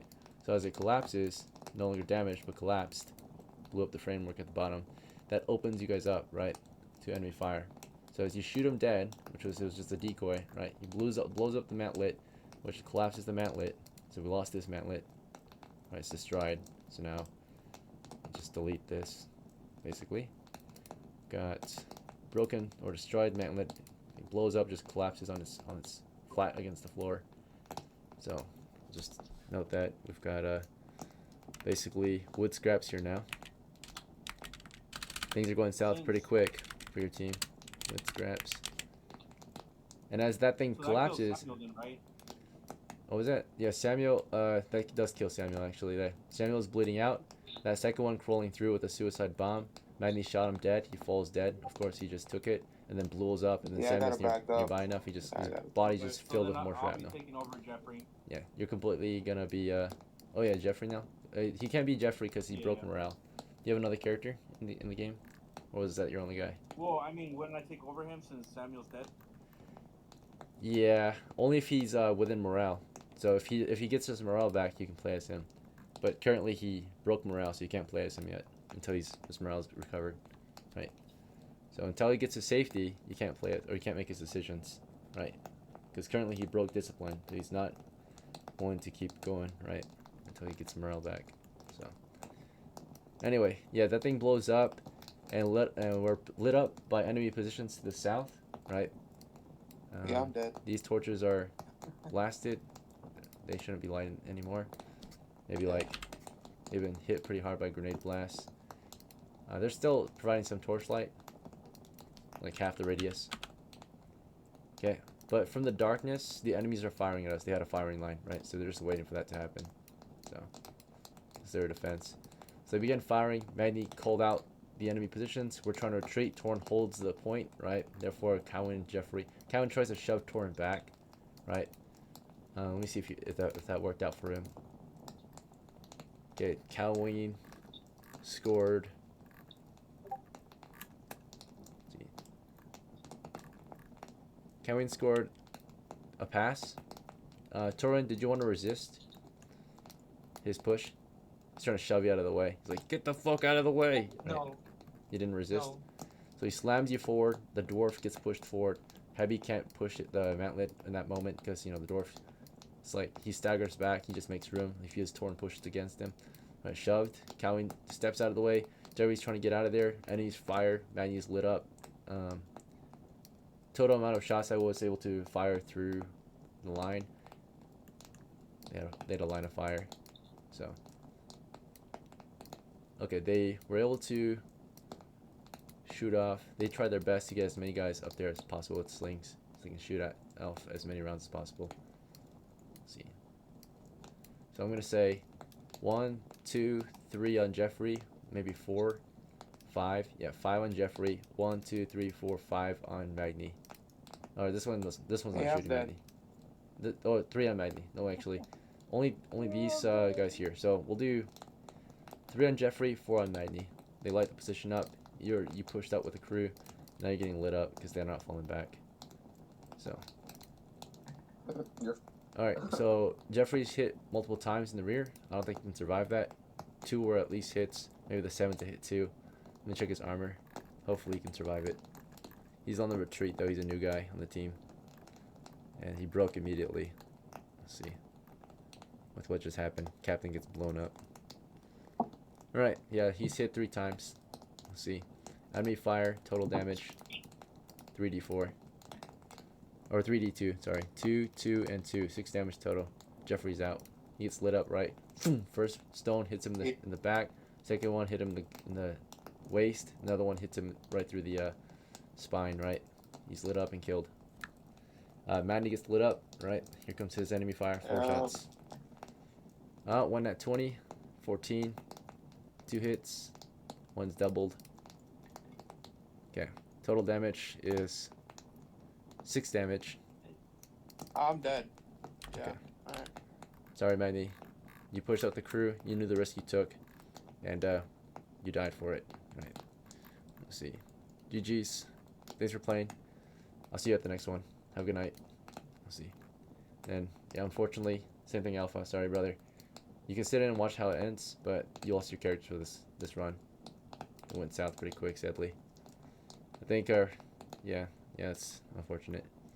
Let's see. MAGNI lost. Alpha's crew lost. Unfortunate. Let's see. Very, very unfortunate. Let's see. Alright. So we know that Samuel's down. Jeffrey's down. Status killed by KOBOLDS. Next up is MAGNI. Right. Killed by KOBOLDS too. Okay, let me note this down.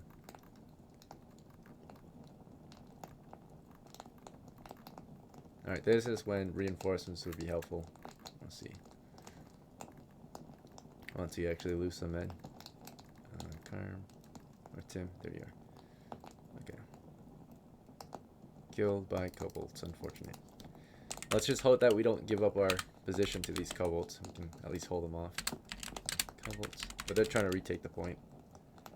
Alright. So, as they get lit up. Fortunately, I think CAUWINE escaped the shots, right? Fortunately, with Jeffrey there, soaking up all the hits, right? Push TOREN forward, kind of has some cover.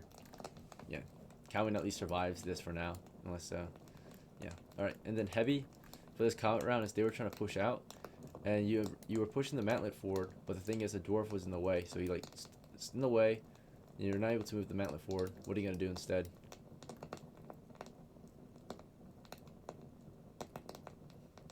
HEBI. Okay then, in that case, Dwarf tries to move out of the way. The best we can do is like angle it southeast. Open it up for him. Yep. And I'll move down to stand next to the fire. Out of the way as well. Okay. So Dwarf's like, oh, you get trapped behind the MANTLET, and then JOJO, I tell him to stay back, and I move down to the fire. Okay. Staying back. And you're moving in, and TOREN's like stepping out, and CAUWINE's, saying fall back. He's like yelling fall back, and you don't know what happened in there. You're gonna fall back, or you're gonna kick him in there? Like, no, you see that space to the right of the fire next to that MANTLET there? The MANTLET's going against southeast, and I'm standing next to that fire. It's like almost impossible. All right, you have to push the MANTLET even more further. There should be enough room. Yeah, it's okay. You can't stand. Yeah, you can't stand, or you can't move it. You can maybe stand there, but you can't take any actions. Your body's like pressed up against TOREN, right? It's super tight space. Yeah. They're gonna have to get TOREN's by stuck. first. Yeah, I'm done. That's my actions. All right. Well, he can't get by if you're standing here, right? You're in his way now. He's trying to squeeze past you. I'm pressed up against the wall. Yeah. Yep. He's like trying to squeeze out. I don't know if TOREN wants to fall back. TOREN, what's your move? No, TOREN switches places with CAUWINE. Okay. Well, CAUWINE has to fall back so he can make space for you to advance, and he's not willing to fall back. He's like, get the fuck out of my way, TOREN. Yeah. So. Right. You want to fall back? Basically, we switch places. You can't just squat. You can't go through each other's bodies. You have to move. You have to step out, move out. Yeah, I'm gonna step out then. Alright, you're squeezing past HEBI, who's standing in your way. You're like trying to squeeze past her. And as CAUWINE's moving, the enemies were not just hanging out. They were advancing right after, right? They're charging the position. They're trying to take the tunnel back. This is their home. This is their base, right? They don't want you here. Let's see.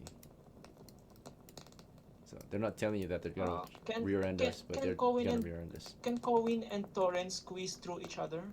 No, they can't. I just said they can't. They're not. Okay. Yeah, they can't do that. It's physically impossible. Right. Let's see. Alright, so while that's all going on and the enemies are about to push up against TOREN's or CAUWINE's back, right? CAUWINE's like, get out of the way, right? And TOREN's trying to get out of the way, but he was hesitant, not sure what to do, right? He wanted to move up. He was like, no, you get out of the way. I want to advance, whatever. So they were figuring things out. CAUWINE's probably going to die now. Let's see. HOOVY, of course, is keeping 10 feet away from the crew. Alright. The rest of the crew was, I think Comet was disengaged. We're not in combat, or they're about to be in combat again soon, but this crew over here, are you guys just returning to the main group, or something else? No, we have an idea. We're making a firing. Draw those zombies. Create a firing line, lure them out. Firing line. I'm gonna throw the torch to there to draw them out. Okay. So as the torch being, well, you don't have a torch. Do you want to tell OGAN to do it? Yeah, okay. Let's make our fire lane first. One move at a time. Oh, finally doing something. Well, throw the torch there. Sure, I'll do what you say. Throw Right. the torch in there. Sounds good. Thank you, Ogan. So Ogan's throwing the torch as John's telling him what to do. John, you want to do anything else? You tell him what to do. Very well. SILYS, do you want to take an action?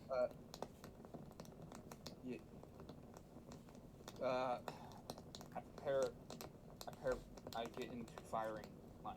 Are you? Is this a good position that you're at, or you want to reposition? Yeah, I am going to move a little bit south. South? Okay. Firing line. I tell my retainer to also, but Wait, your retainer is your retainer RYOU or right? SILYS? Yeah, did you hear me? What did you want to tell your retainer? I just want to say, get into firing position. Move. Alright, well, she doesn't know what that means, so is she good at where she's at, or? Yeah, just move south. Okay, tell her to move south. Alright, Tibero, do you want to take an action?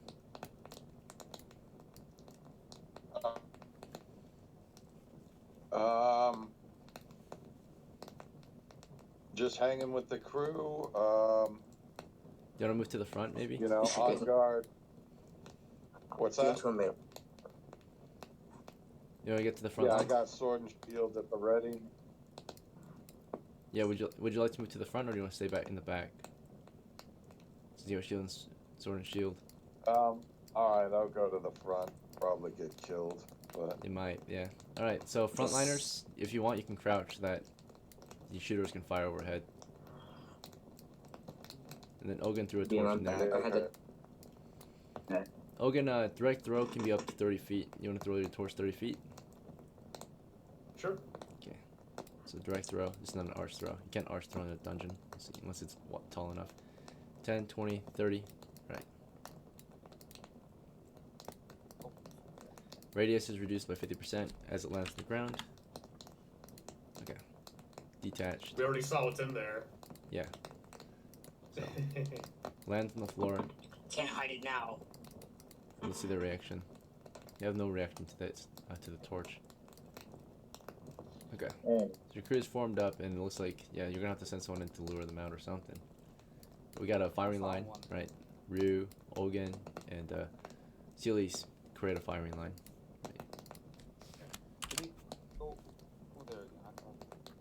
You might send someone fast. Maybe OMESBEE. He's quick on his feet. He has like little to nothing, right? If he's I'll brave send enough. OMESBEE in there to draw him out. Draw him out. Oh, I forgot to change your name. My bad. I just realized. Let me do that real quick. Yeah, that's fine. I just noticed, yeah, it says Schwan still.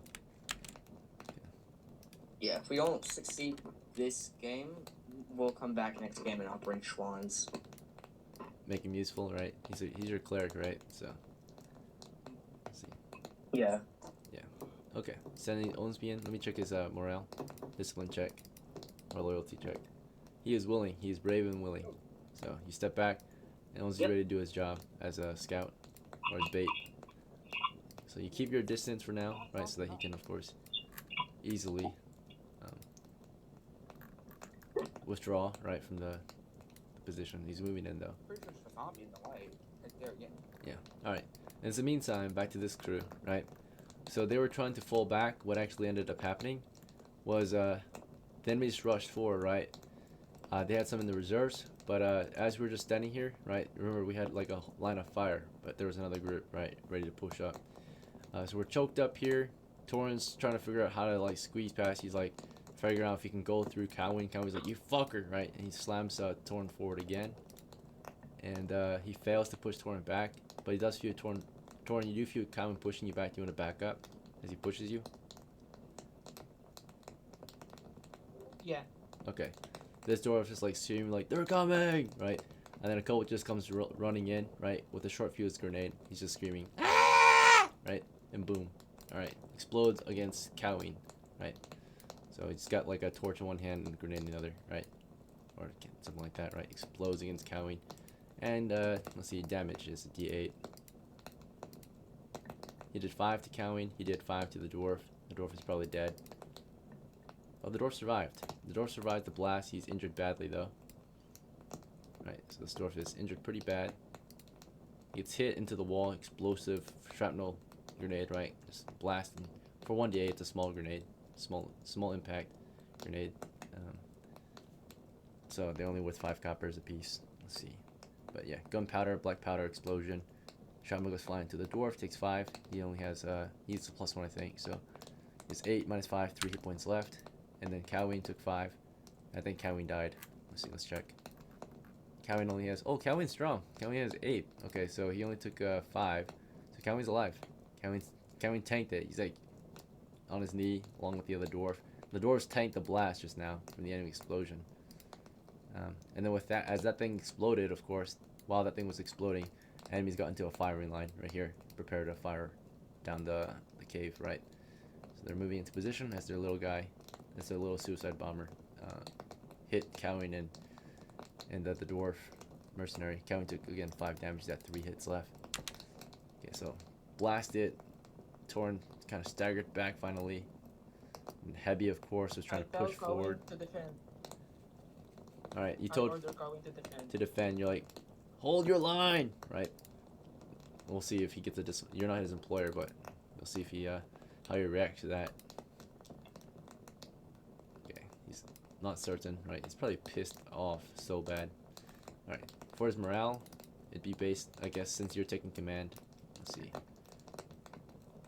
What's TOREN's charisma? Average. Alright, he turns around and starts to hold the line, looks like. So he just turns around, raises his shield up as the enemies start to fire, right? HEBI, as that's happening, right? Or before he can turn around, he's probably gonna lit up, right?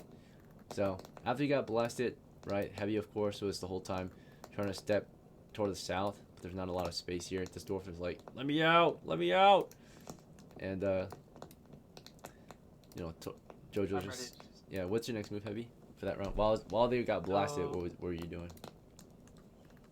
So what I was doing was my spear and shield are slung, so I let go of them, so I doesn't take any action to do that. I'm gonna actually pull out 2 grenades. Okay. And fires at your feet. I don't know if I can do anything else. So yeah, you're going through your case right now. So your case is it's a little slower than a pouch, right? It's a wooden box, and do you have a knapsack or a satchel, or a backpack? I've got 2 hands, and I've got a thing in my hands. No, So I meant where's your case at? Your let grenade me case. check. 1 second. Okay, let's just say it's on your belt. So you've got a case on your belt. It's a wooden box in your belt, and you just like pop it open. You're pulling out grenades this round. That's all you're able to accomplish for this combat round. Okay, that's 10 seconds. I know what I live for. And as that was happening, as that grenade went off, right, the enemies got into position, took aim, right, started spinning their next shot. But yes, the next round of combat, starting with KOWINE, right, he's about to turn around to block the enemy fire. This dwarf is trying to survive here. He's got cover actually, but this kobold blew up next to KOWINE, so he also took damage. Technically, yeah, he took full damage. All right, but he's ducking behind the wall here. It's a 2-foot cobblestone wall. He's like he's like barely able to duck behind it. It's a short wall, so you can't really defend it, right? Also, that blast might have destroyed it. He got hit pretty hard with the blast.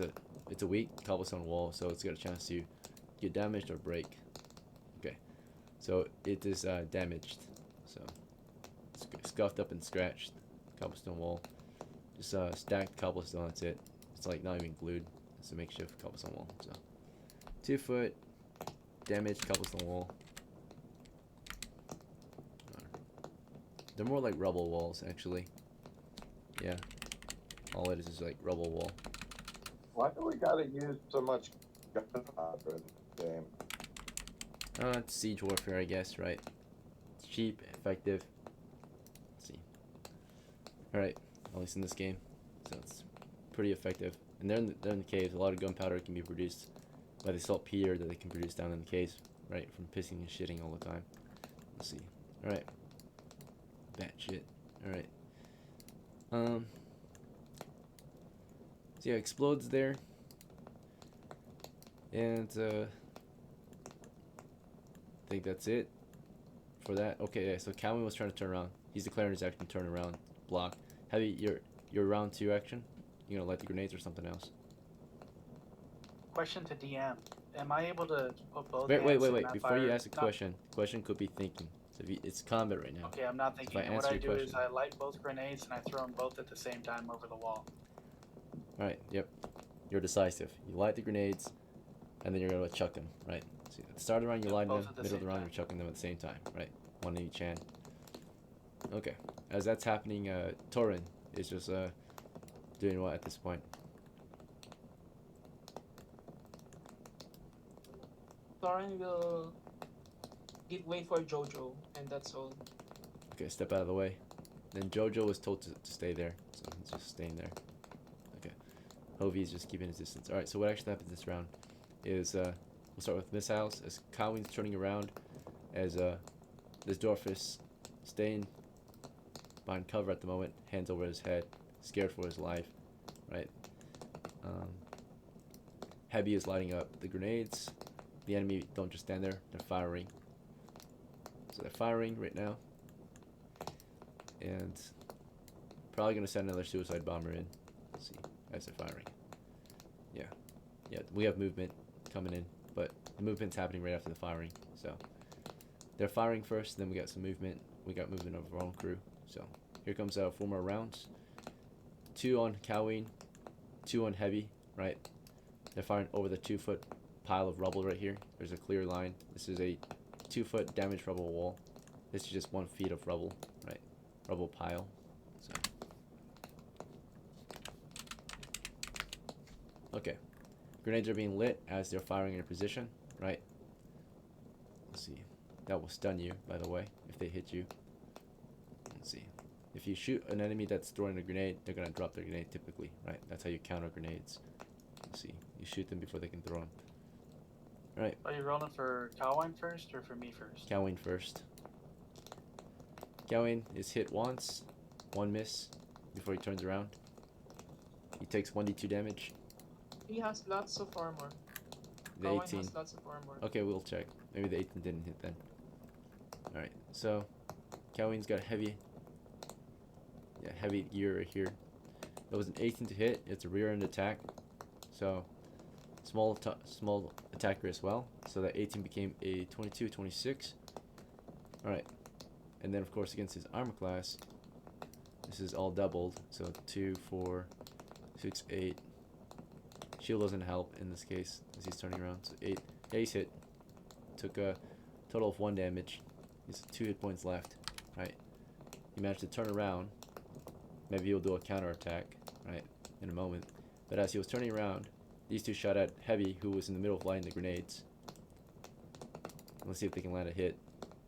Well, first of all, we've got this 2-foot rubble wall, which they're firing over it. But it does provide a little bit of cover. And we got a dwarf there too, who's crouched behind the wall. But they're aiming for HEBI, who's landing grenades. Let's see. Alright, misfires. So, therefore, they're gonna fire at what's in their line of fire possibly, which is this dwarf. Chance of hitting him in the line of fire. Alright, unfortunately, with all the cover and all that, I think he might get hit. He only has 2 feet of cover, right? Doesn't cover much, right, as he's crouched. His upper body's exposed. His back is to them. His hands are over his head. He's scared for his life. Yeah, they hit him. Total damage. Yeah, they killed him. Or they actually knocked him unconscious. Right, he's dropped to 0. He's got like head trauma. So he goes concussed, right? 1 stone hits him in the hand. 1 stone hits him in the back of the helmet. He falls over, right, in a daze. On the fire, actually. So now he's burning. He's crushed on the fire. He's like, let me check if he's unconscious or not. He's conscious through this. He's alive and he's burning. He's like, ah! Right, the flames catch him. He's suffering severe burns in his face and beard. He's good as dead, possibly. Right, you might put him out of his misery soon. Or if he survives this, live to tell the tale, he'll be a very disgruntled dwarf. Right, with a burnt off beard. Let's see. And a fucked up face. Yeah. Alright, so as he's melting in the fire, or burning up in the fire, Yeah, we had our suicide bomber on the way in, right? They sent a suicide bomber in there, coupled with a small hand grenade. Let's see, a trap grenade. 1d8 damage only. Very weak, but something still.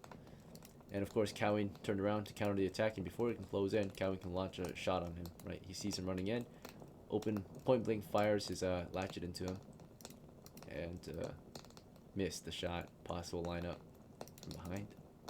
Missed completely, hits the wall, comes running at him, he just cowers behind his shield as he explodes, right? Short fuse grenade from around the corner. Runs up against KOWINE, just stands there for a second, barks, and boom, right? KOWINE's hit for 1d8 damage. This time it's full, right? And that blew him back, right, into HEBI, right? The force knocked HEBI back, dropping the grenades, right? Possibly. We'll actually do a force doors check if HEBI can stand her ground. Give me 1d6 to stand your ground. Do I roll it? Yeah, go ahead. It's your roll. It's your. That's a bummer because the first grenade didn't knock him back at all. You know what I mean? Well, he got blasted. The first suicide bomber didn't knock him back at all. So. Yeah, because there was someone there. It was TOREN. He got knocked into TOREN. No, TOREN backed up. Yeah.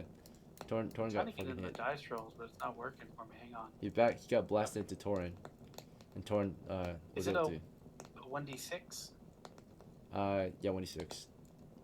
And do I need a low number or a high number? You want low. Yeah. Okay. You're trying to stand your ground. Force doors. Alright, that's incredible. That's automatic fail.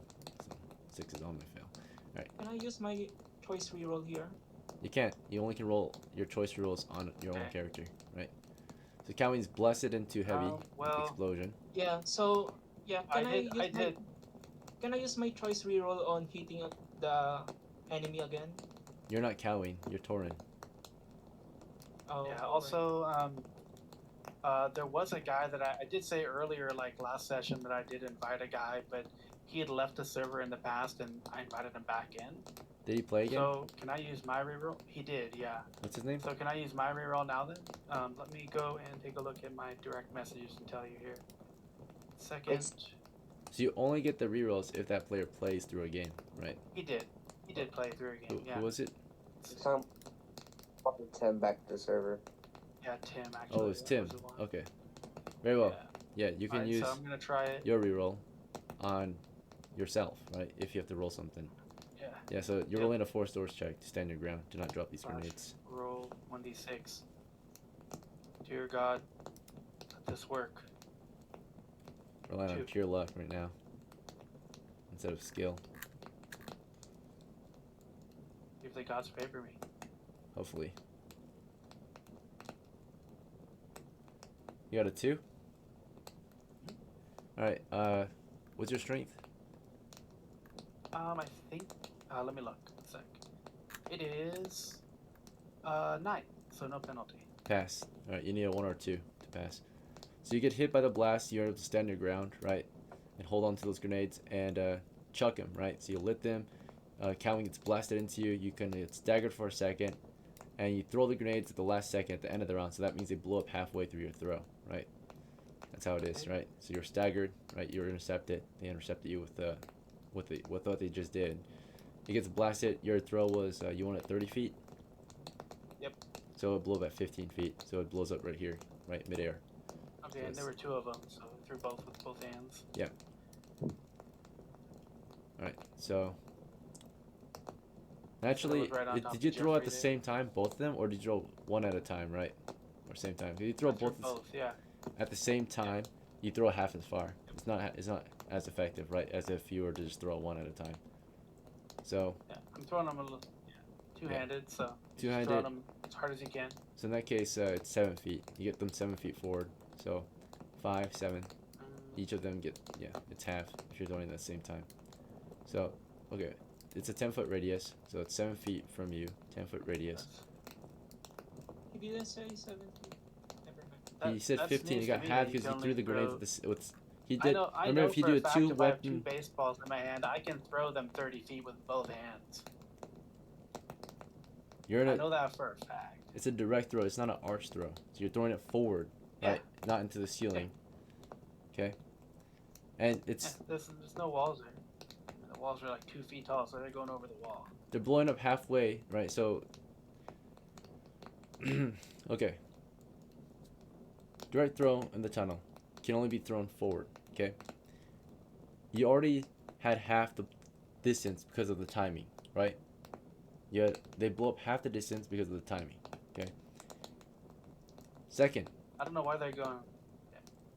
Second is, in the game, if you throw something, or if you do a 2-weapon attack, that's just a deal. If you do an extra attack, it's half effective versus a single attack, right? So I have to give you half the radius because of that. Possibly, if you're strong enough, you can force doors it and do the double it, right? You can double it like usual. Force doors to double it, yeah. So go ahead and do a d6. See if you could exert yourself. Okay. 1 second here. Dice rolls. I give my choice reroll to SP. Second here. Dice rolls. Okay. Slash roll 1d6. Okay, I got a 3.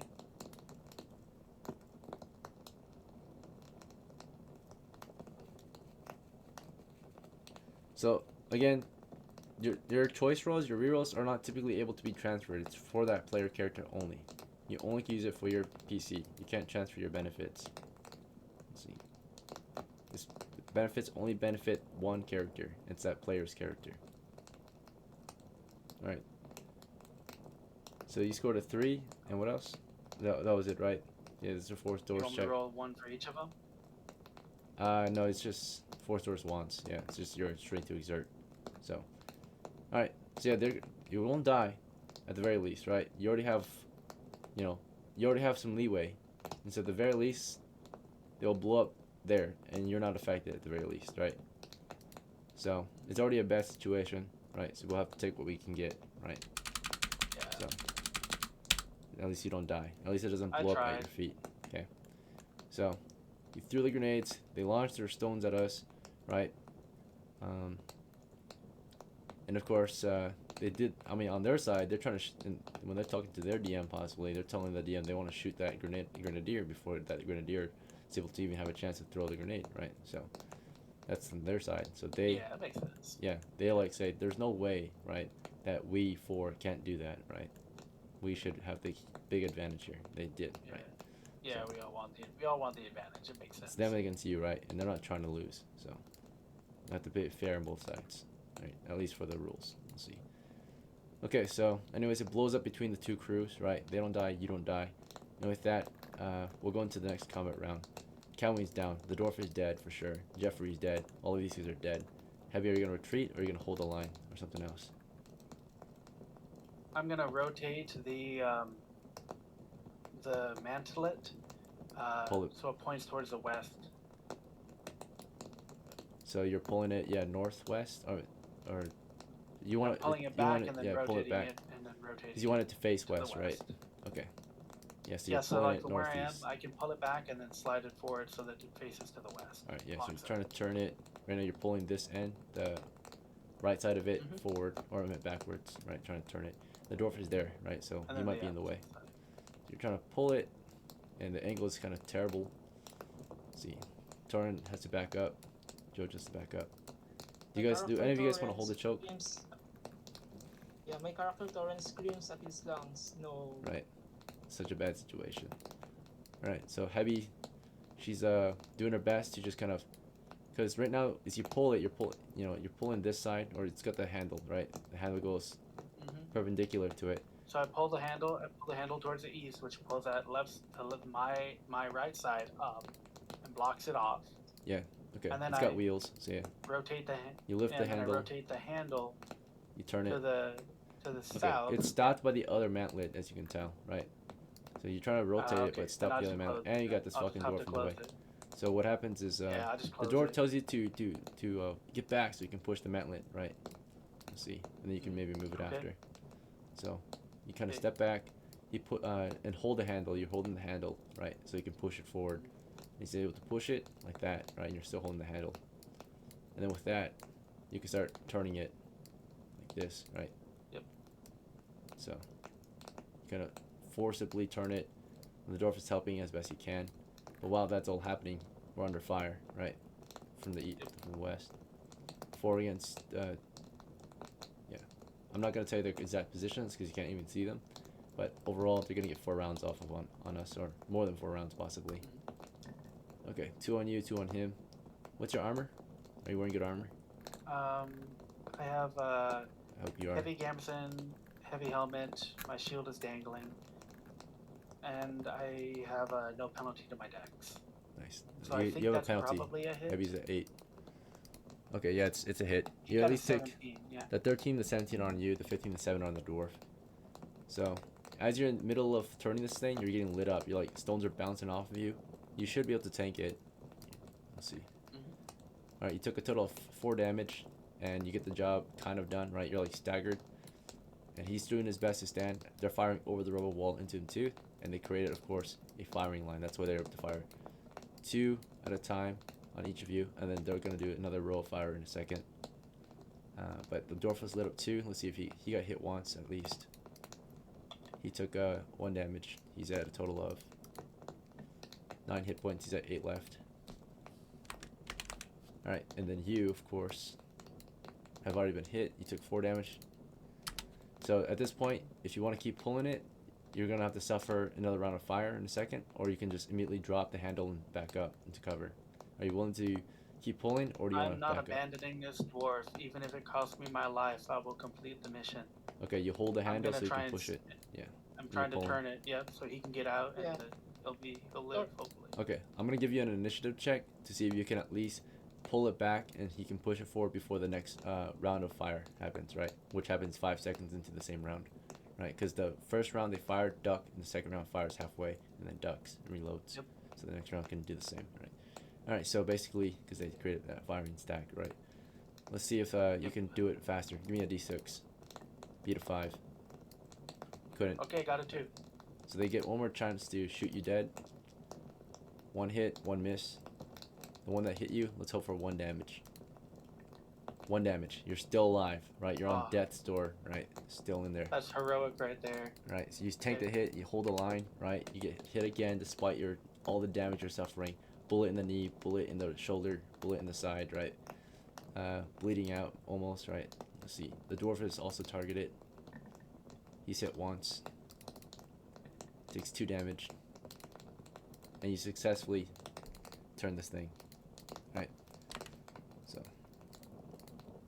as you turn the mantlet, you pull it back as quickly as you can. And the dwarf does a final, or he does a push, so you can push this thing forward. Maybe you can get him in. But he's just rushing the enemy at this point. He's screaming loudly, charging the enemy line, and they're all firing at him, right? So, you don't know what happens to the dwarf, but do you want to try to save him, or do you want to hold the mantlet? Because if you push the mantlet forward to save him, now you're risking them pushing through again. So you want to keep it closed, or do you want to try to save the dwarf, or something else? You can hear him yelling, right? He's probably gonna die. He's charging forward. So let the dwarf do his thing, or what do you think, Heavy? Actually, you know what? Sorry, my mic was muted there. I thought I was talking, you couldn't hear. Oh, okay. Yeah. So I was just gonna say that the dwarf made his decision to Yeah, he close made that his off. decision. He's just charging, right? So I can't. It's probably suicide if I you can't open this help him thing. at this point. Yeah. So you heard him yelling, right? He's like, "You fucking bastards!" Right? Because they killed his friend, and you guys too, fellow dwarf friends. Right? 3 dwarves died today. No, 4 dwarves died today. He's going in with them. It would be dishonorable, right? He's gonna die with his buddies, or No, 5 dwarves died today. 5 dwarves. See, 1. No, 6 dwarves. 2, 3. 5,000. Is this No, dwarf? I'm messing with you. All right, 4 dwarves. 4 dwarves. All right, yeah, it's about to be 5. Yeah, he's gonna be the 5th one. Let's see. He'll do his best to cut through them, but we don't know how successful he's gonna be. All right. So then what I'll declare for my action then is, since it's clear now and he moved, I heard him yelling and all that shit, I'm pushing the right side. Oh, I can't. Never mind. You want to turn it? Yeah, the fucking other mantlet's in the way. Yeah, it's stuck. Yeah. It's all right. I call the retreat. Yeah, the only way forward at that point, like you did earlier, was you guys, with 2 people, you guys just basically lifted it and then pushed it kind of to the west and then pushed it forward south. Makes sense? But you're 1 person. Yeah, you need I'm backup. calling the retreat at this point. We can't do anything. We're out now. of men. So, let's see. Of course, you guys get to respawn one character per player, but they also get to respawn, right?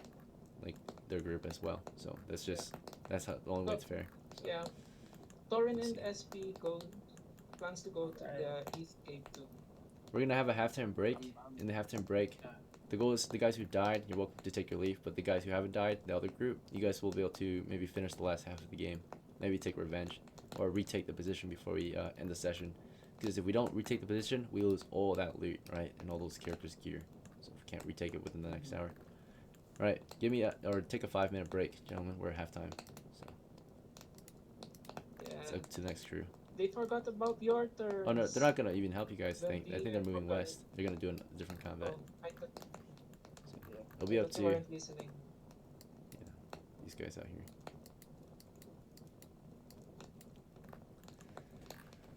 Dungeon Master, I have a question. What's up? You say this game is Middle Ages, but a lot of Renaissance stuff. Yeah, cannons are 15th century. And believe it or not, plates are Renaissance stuff. Plate armor? No. There are plate armor exists in Renaissance, but plate armor well- also exists in medieval times. And it's not medieval Europe. It's a medieval inspired fantasy world, of course. It's always been a fantasy world. Right, the world of D&D. So That's good enough answer for me. we're not inspired by Renaissance period, we're inspired by medieval period. 15th century is medieval still. 16th century is also medieval. It's late medieval. So plate armor, of course, yes. Are there late mass medieval.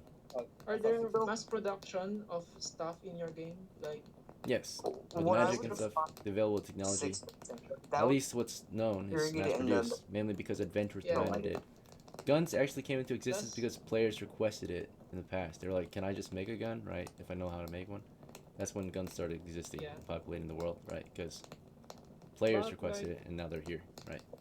And now some of the players Yeah, are mad that they're here. Queen. doesn't Queen is asking. Lame. Guns are lame. Guns are lame. Clear for a second, please. Guys, Yes, clear they for a are. second. I I have to agree. talk. Clear let talk. SP talk. Let SP talk. Okay, so 5-minute break. Queen LEMGAHN asked the DM, "Am I still alive?" You went AFK for like all the game, right? The whole game. So I don't know where you went, but yeah, you're still alive. You can rejoin the crew if you want. There she is. I was just very confused about what's happening. Yeah. Another question: is there industry in this game? Is there Like history? mass production? Oh, mass I'll be back production? in Yeah. water. Mass production of certain Yeah, things, yeah. industry and mass production. Mass production of what? Oh, it's a thing. Mass production of goods and services and stuff like. Yeah. Well, yeah, different towns Like have the produce capitalism different we things. have Like now. industrialization. Yeah. No, there's no industrialization. there's no factories yet. We don't have electricity, but we've Good. got. Never bring that in, Yeah. Deacon. Or Yeah, I leave. they seem to have a factory of grenades, but They whatever. probably have a bunch of kobolds just making grenades. Yeah, that's industry. That's No. factory lights. No, it's just. Yeah, Here, they you have make the wicks, you make this, you make that. It's not industry. Grenade is very Industry primitive. is like making like machinery for that. Yeah, so industry is being able to print something, right? Basically, photo like not having to handcraft it, right? It's just reproduction of the same thing through a machine, right? But making separate parts and putting it together. That's industrialization, right? It's like a gun, That's why it's called the Industrial Revolution. right? All these weapons that you have are all handmade, right? They can't really mass produce it because there's no factories. The only way you can have factories is machines, right? Which require a lot of gears and Are there detonators Renaissance. here? What's up? Are there detonators in this game? Brother, we talked about this the other day in the chat. Yeah. Yeah, the No. kobolds seem to have those. You No. push a button and it explodes. A No, modern it's sense of the booby trap. okay, there's so many kinds of detonators. You know what a detonator is, right? A detonator is okay. So there's a trigger, right, which activates a detonator. A detonator is what causes something to activate, right, as well. So it's kind of very similar to a trigger, right? Your tinderbox is technically the stuff around your torch, right? That's a detonator, so that the torch will light up, right, and be fueled. The trigger but is the it flint and doesn't steel. immediately makes Or the like- bomb explode. Or like a pitfall trap. Yeah, the A pitfall trap. self-efficiency worker. Yeah, it doesn't immediately make the bomb explode, unlike the kobolds. What do the kobolds use? to make the bomb immediately explode. You want to go ask them? You can ask them next A round. really short wick, like a wick just delays the fucking combination of chemicals. Exactly. That's what these guys are doing, right? A lot of them, they light their grenades, they cook it, and they charge forward once they know like it's about to explode, right? So they have a 10-second fuse in their grenades. They light that shit up. They wait as your fire line is firing. As soon as they finish firing, it's time to charge forward and die, right? So they're dying for their homeland, right? They're just trying to defend their home. Kobolds made detonators in a cave. So with a box of advanced, scraps. right? It's not advanced at all. So it's pretty simple. You guys can do the same shit, but you guys are not the defenders. You're the attackers. Therefore, you know your traps won't do much, right? They're not trying to advance at the moment. I mean, they're trying to retake what they lost, though. So, yeah.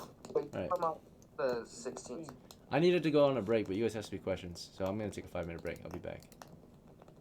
Oh. You just gave us a 10-minute break. Yeah.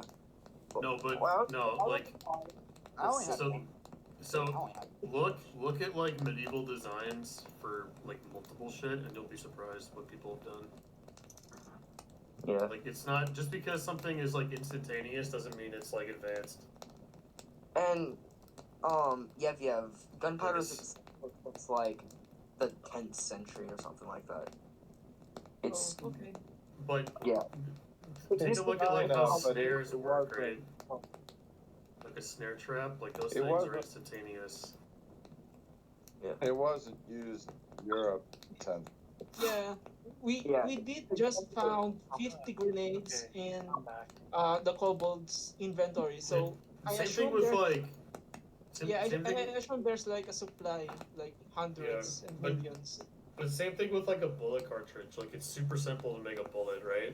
You have a primer, and then you have like the gunpowder. All the primer does is it makes a spark when it's hit, and then it like ignites all the gunpowder, and it makes it like a fucking massive amount of force behind the bullet, which propels it from the shell. Like Yeah, it's but it's even- not. like the 16th century. I would define the 16th century as like the Put some dishes into the the medieval period and the colonial Even- period, kind of in between that. It's just it's not like improbable to say that kobolds can make things like that. Like that's the whole point. Like the whole point of like these stupid little things being like, you know, formidable just because they're like persistent and they make dumb fucking traps. That's the whole point. Yeah, Yeah, I'm they're- thinking they're having grenades in an industrial scale since they have 50. It's- That means but it's it's not. surplus. So okay, they don't have video games or something to occupy their time. So what else are they gonna do? They're gonna sit there? No, they're gonna like make fucking like grenades and shit. They got endless time, dude. And Yeah. gunpowder They're beats gonna them. be wasting time. They got endless time. Yeah. Black What powder- else? What does a kobold do for fun? A kobold Play basically- checkers? Eat a Uh, human. They're not that civilized, in my opinion. Yeah, exactly. So they're gonna keep making weapons. No, They're they're not just like civilized. fucking. They're fucking and smelling each other. That's all they do. That's all they Yeah. do. Kobolds have Okay. good noses. Dude, you're thinking of like goblins. Like, The numbers of kobolds No. we kept before. no, we so, kept like of them, bro. the whole way. Like, look, if these guys were just stupid, like, if the kobolds were just fucking like forever, they'd be super fucking easy to kill. Because all they do is that. They don't train how to fight. They don't have the savagery. They just fuck. Like, you know what I mean? Like, there's That to rape You- your team to death. you're So Yeah. you- So it- if we're expecting civilization from kobolds, they have a then civilization. why don't they They civilize have with us? underground. is he just saying this because his character died? Yes. Okay. Yeah, I was in the same spot for a while, but just don't. This isn't 5e. Don't get like really connected to your characters until they like get to like T2, T3, T4. Then you can start being like, okay, this guy's a little bit of a special guy. Yeah, my level 3 character died. Oh, you're level 3? Oh well, Yeah. that's the name of the game too. Yeah. So. I know. If I wanna dodge hand, And you know what? volley, You know I'll what play I was squad. doing the whole time? What behind my character? He was spiking for like 5 turns, and my character is being uh encumbered by 5 kobolds, not helping at all. Yeah, shit sucks. Hey, Evans. Yeah. Too bad. Yeah, I didn't want to die to a fuck ass grenade, so I went to the other cavern. Now we're gonna die to fuck ass undead. Yeah, and Oh, undead are I pretty. think Who also have grenades. Undead Because don't they have. must be civilized too, Oh, right? you gotta be fucking kidding. No way. Yeah, undead don't Zombies have have. We can't fuck, so we just make grenades. yeah, I think the game's boring now with like always having grenades. The enemies, the goblins, the kobolds. What? Well, as he we're just gonna said, go through skeletons. as he said, like Yeah, this kind of stuff. I'm expecting industrial scale number of grenades. So there will be infinite. There will be infinite bombers. Okay, here I'll give you an example. Industrial scale would mean that they would have like multiple crossbows. Industrial means that you are able to make something incredibly easily. Yeah, grenades. All right, gentlemen. Just because they have a lot doesn't mean that they're like easy to make. Well, you realize the kobolds outnumber by thousands, right? You have the same resources as your enemy. You just got to be smarter on how to use it, and apparently they're using it smarter than you are, right? So that's And just it. guns and gunpowders, apparently from what Akin said, is that it was requested by players. When I played This game is 3 years ago, 2 years ago, we did not have all this kind of shit. The lore, the history, everything we have is built on what players wanted and did in the past. Yeah, if all the kobolds play perfectly, we will always lose. What are you talking about? Like we killed how many? 7, 8 last Nah, session? they killed themselves. There's no us killing. There's no Okay. XP. Yeah. Right. If it's a perfect game with everyone doing the perfect things, the kobold always wins because they're doing the perfect thing. But here, everything is rolled by dice. Very well. Yeah. Gentlemen, Are we rolling how many? the break is over, Suicide so we're going to bombers continue. there are? So, your crew No, is outside the not. cave. We have 6 men here. And it looks like OMESBEE was sent in as a scout last we left off with this crew, right? The rest of you crouched and created a firing line. So OMESBEE was sent in as your scout. Carefully moves in with the short sword toward the torch that was thrown by, I think, who threw that? It was like OGAN, right? So, Yeah, I carefully made his way across the bridge. Let me make sure the bridge is sturdy. 2 in 6 chance it's not. Which was made in a factory, by the way. Alright, yeah, OMESBEE carefully makes his way over the bridge and it snaps, right? So, it's old and... We not already went over it? Just went over it. What? Yeah. Oh yeah, okay, very well. I forgot to check for earlier. The bridge is fine. Very well. Did we go over? Yeah, we did go over. Yeah. Alright, so the bridge is fine. For now, it's creaking for sure. It is old. It's been here for like a year. So, let's see. We've only been there for a couple months. Yeah, only a few months. Still, that's Maybe kinda a few old, months. though. Yeah. Yeah. Still old. Alright. So OMESBEE made his way across toward the skeletal remains, the torch on the floor, and carefully tries to lure them in, right? He's like, hey, over here, right? And let me see if they get a reaction. Or if we get a reaction from that. I just don't fucking care. They just continue to stand there, right? Uninterested. So fucking fair. Damn, that's crazy. So OMESBEE turns around and says, they're not coming forward, right? Let me shoot at one. Shoot it? Okay. Yeah. Do that. Send Campo, or send OGAN forward. So OMESBEE Yes, falls back. I would like to... You guys have a line of fire on like one of them right now, Yeah. all the way out here. Yeah. So That's what I was trying to say earlier. Like, hey, don't we Just have shoot. a line of fire on them? just fire from outside the cave, right? If you can. Yeah. All right. So you all take aim and fire at once. SILYS, RYOKA, OGAN, roll. I'm running for RYOKA. She's NPC. Shit, what was the 1d20. combo? Roll 1d20 to hit. 1d20? Oh, right. Yeah. Nat 20 from RYOKA. Damn. You can tell I haven't played D&D in like fucking forever. It's okay, brother. I rolled a 14 Welcome back. to hit. 14. Dice rolls. 14 I rolled hits. What? Slash roll Alright. space 1d20. Yeah, I rolled a 7. Fuck off. Alright, Ethan, SILYS says damage. Go ahead and roll. It's gonna be 1d4. 2d4s with your fighting skill. What are you pinging me for? I pinged you? He said. So, no. Yeah, it's pinging people. Okay. And, he said the D4, 2D4? 2d4, yeah, your fighting skill. You were able to hit with that fighting skill, so you get a double damage instead. Okay. Right. Okay, good. I swear to God, I'm hearing 3D4. I'm like, no, For Ogan, you got a backstab on him. He's not paying attention. I'll give you your partial backstab, right? Technically, you're not shooting him in the back, you're shooting him in the flank, but I'll give you, yeah. So go ahead and roll 2d8 for damage. You get double damage. 2d8. I hit him with a 7? Oh, did you? Oh, wait. We'll take your +4 to hit then. He's, Oh, right. Okay, you're short range. You're taking a +4. You have a partial backstab, so you can, in our game, partial backstab is, you have one of the two requirements, right? The enemy has to be unaware, or you have to be shooting from behind. The enemy currently chooses to be unaware of you. He's just doing his thing, right? So you get partial backstab, which allows you to take either a +4 to hit or double damage. In this case, you want +4 to hit, right? So you got 11 hit, +1 for close range with the combo, and then your dexterity bonus, which is... You know your dexterity? It's like, I have it. Dexterity is... You're a good thief. 15. Good job. Alright, So so you +2, hit. right? Yep, +1. so for damage, it's actually just a d8 then, because you needed that extra help to hit. So 1d8. D8. So, okay. D8. I rolled a 7. Alright. Nice. Okay.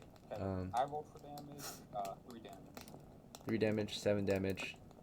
We only have two visible targets, just barely. This one's in dim lighting. The one that's in dim lighting, you get a -1 to hit.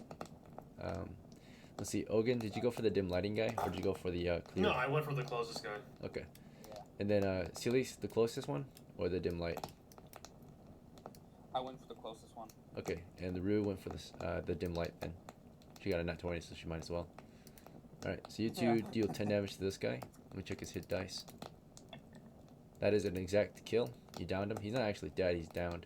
Right? And then, let's see. As for Ogan, he's just like on the ground, wheezing, right? I'll see you guys. He's already dead, yeah, he's just downed. Like, he's not distraught. He's on the ground wheezing? He's not wheezing, he's just like moaning on the ground. Like, you did enough damage for the spirit to not have enough control over it now, so now it's just kind of like almost a lifeless corpse again, right? So, what's holding them together is, of course, the supernatural force that binds them, that gives them hit points. Ogan hits that same one, of course, whoever did 10 damage. RYOKA did a total of 2d4 damage with her sling. She doubled. She got a total of 6, it looks like. Yeah. Let me see if our foe dies. Oh, nice. 2 down. Okay. That one actually died. She got a headshot with that one. In the darkness. Alright, 2 down. How do you guys want to proceed? You can't see anymore. And let me check if they react. Come on, zombies. They don't react. They don't care. They're lifeless. Fuck. I'm dead. Alright. Out to them and say, hey, come here. You want to just shout at them? Yeah, they don't seem to react. Yeah. So they haven't reacted to noise, they didn't react to movement, and they haven't reacted to being attacked. Can I use my spell on them? You're not with these guys, you're with the other crew. So you gotta wait until we get back to the other crew. Yeah.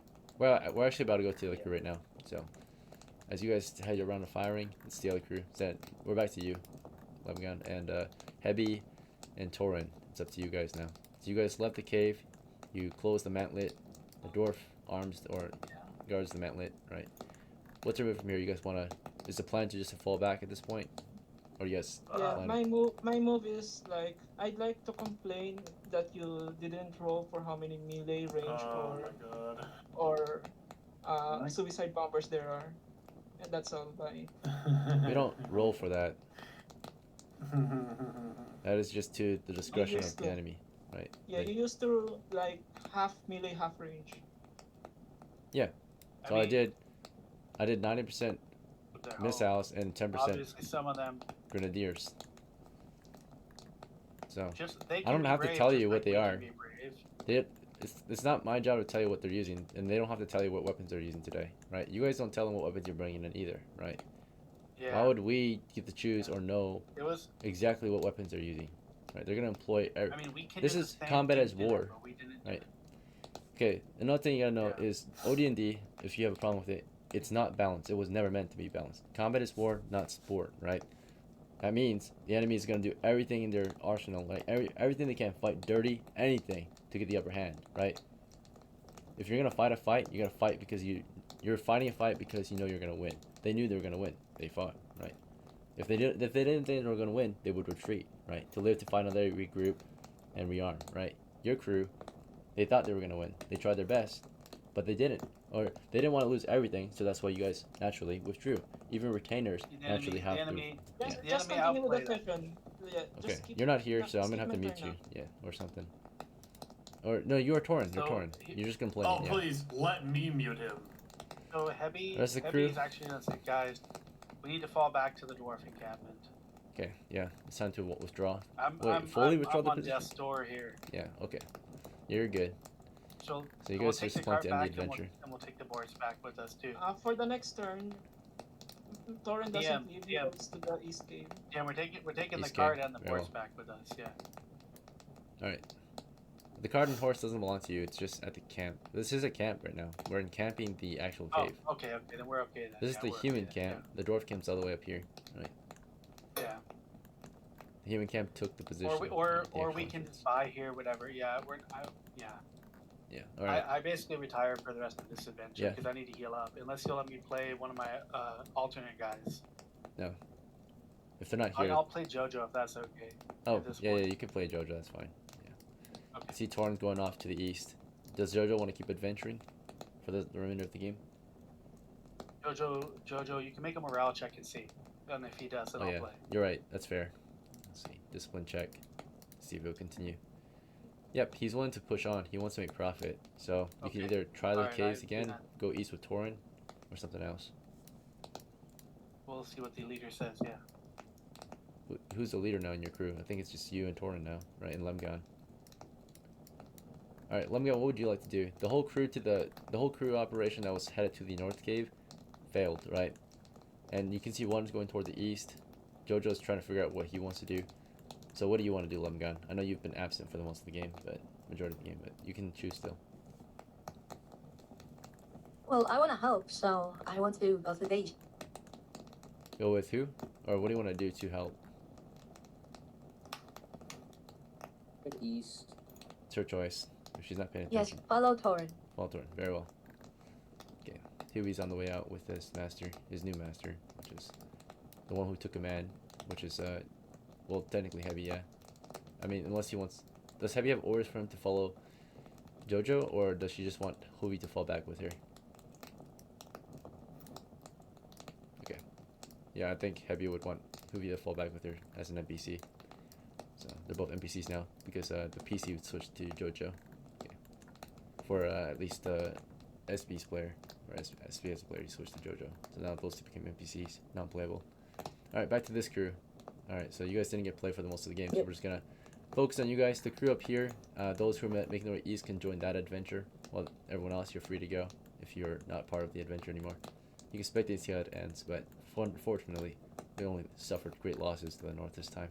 We had 3 good wins and 1 lose, right? You can't win all of them, I guess, right?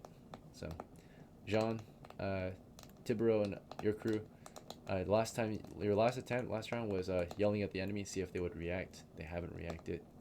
So what's next?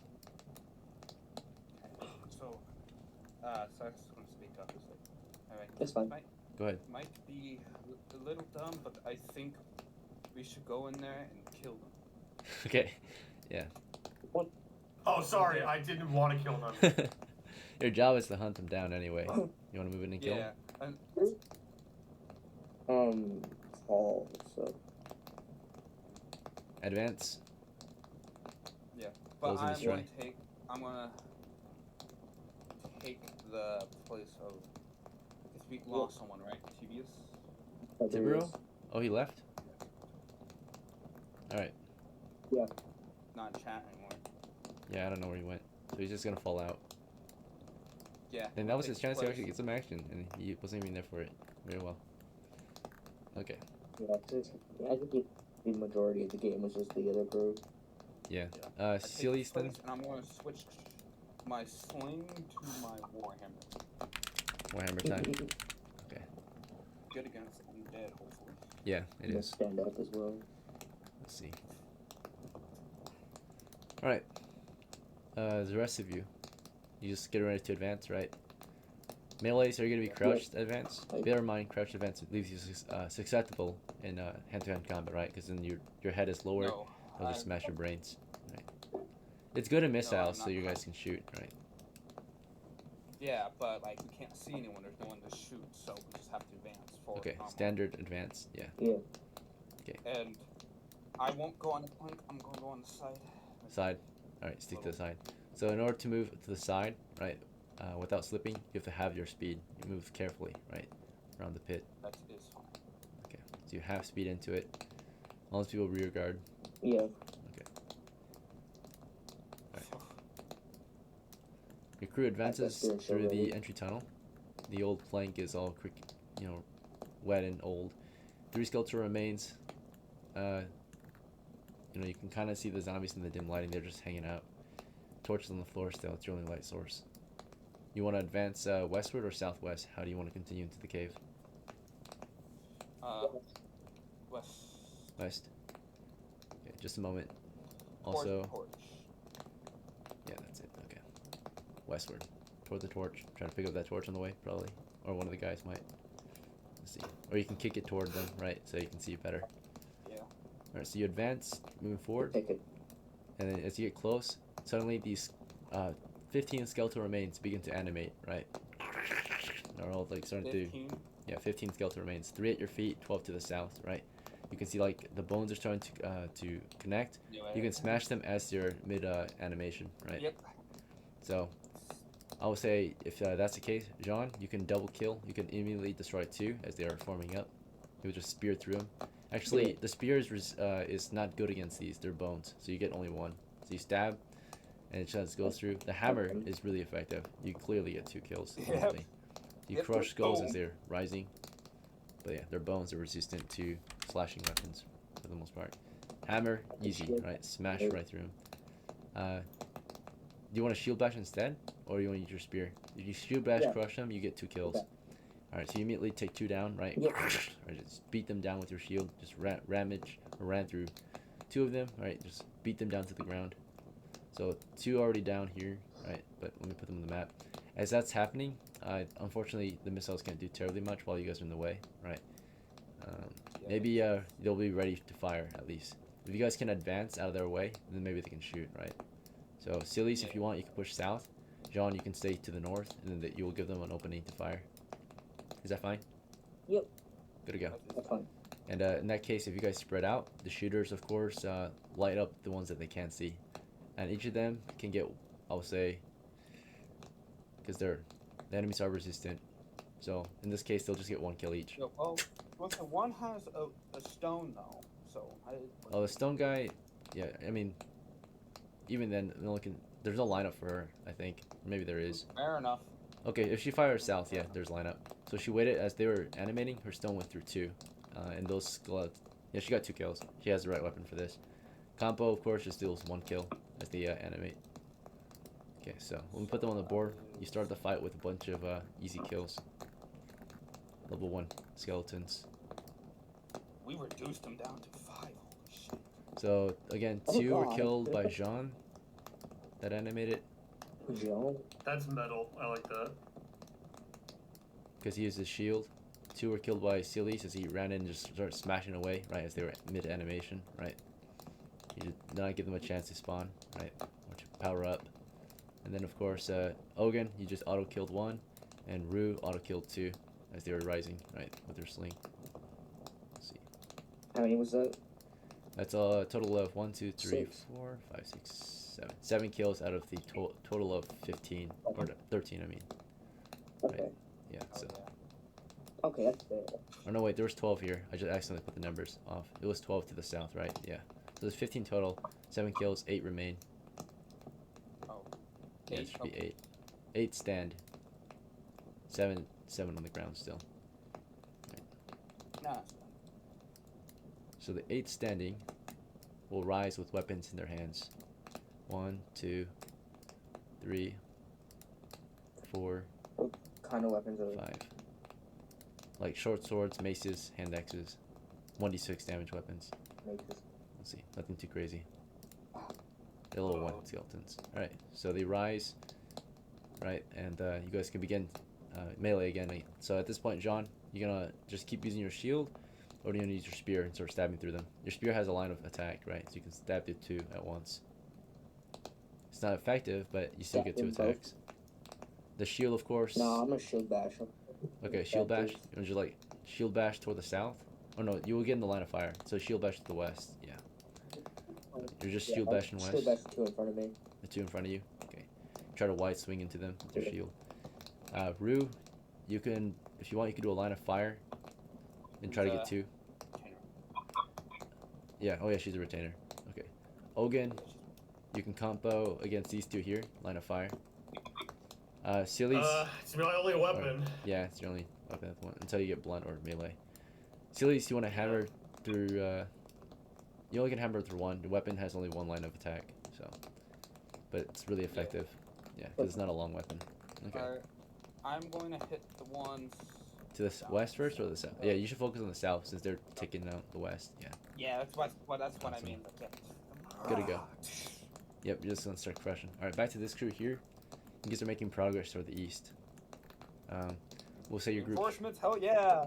Red movement per round as you make your way over is gonna be standard march rate. So every combat round, you're able to move 20 feet. You don't know there's a combat going on naturally. That's like totally out of nowhere, right?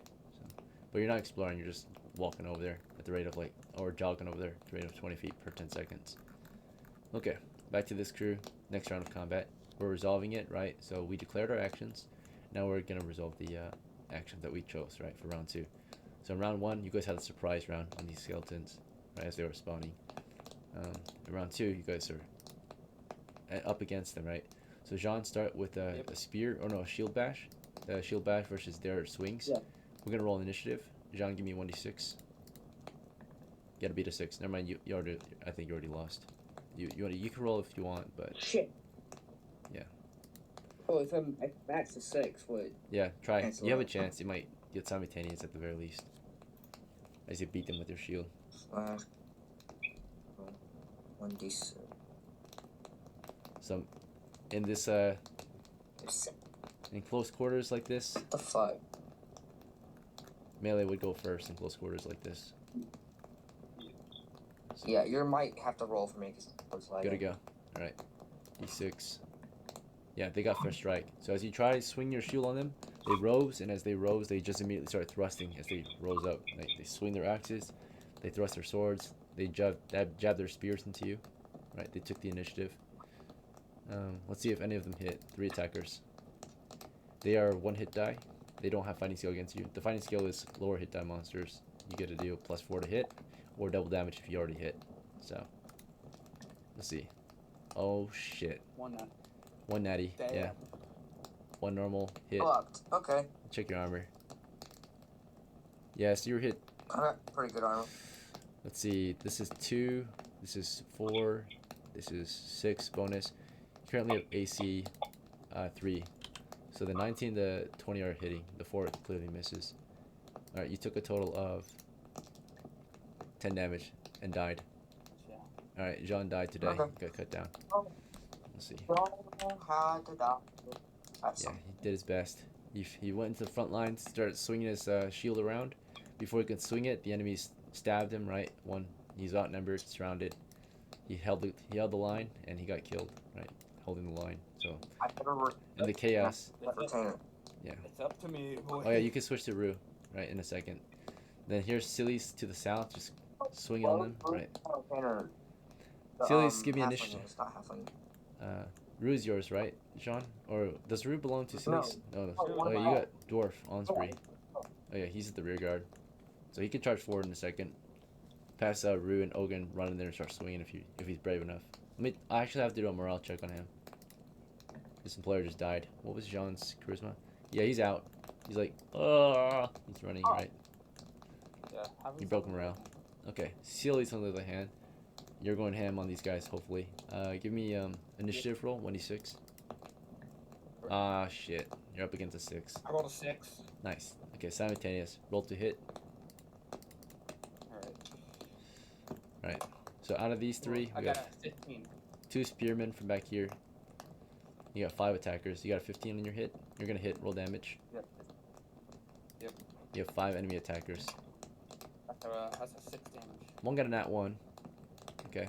So this one has a weapon malfunction. As he Only one hits me, maybe. got up, his weapon got stuck in the cave wall. This guy's stuck. You got a nat 1.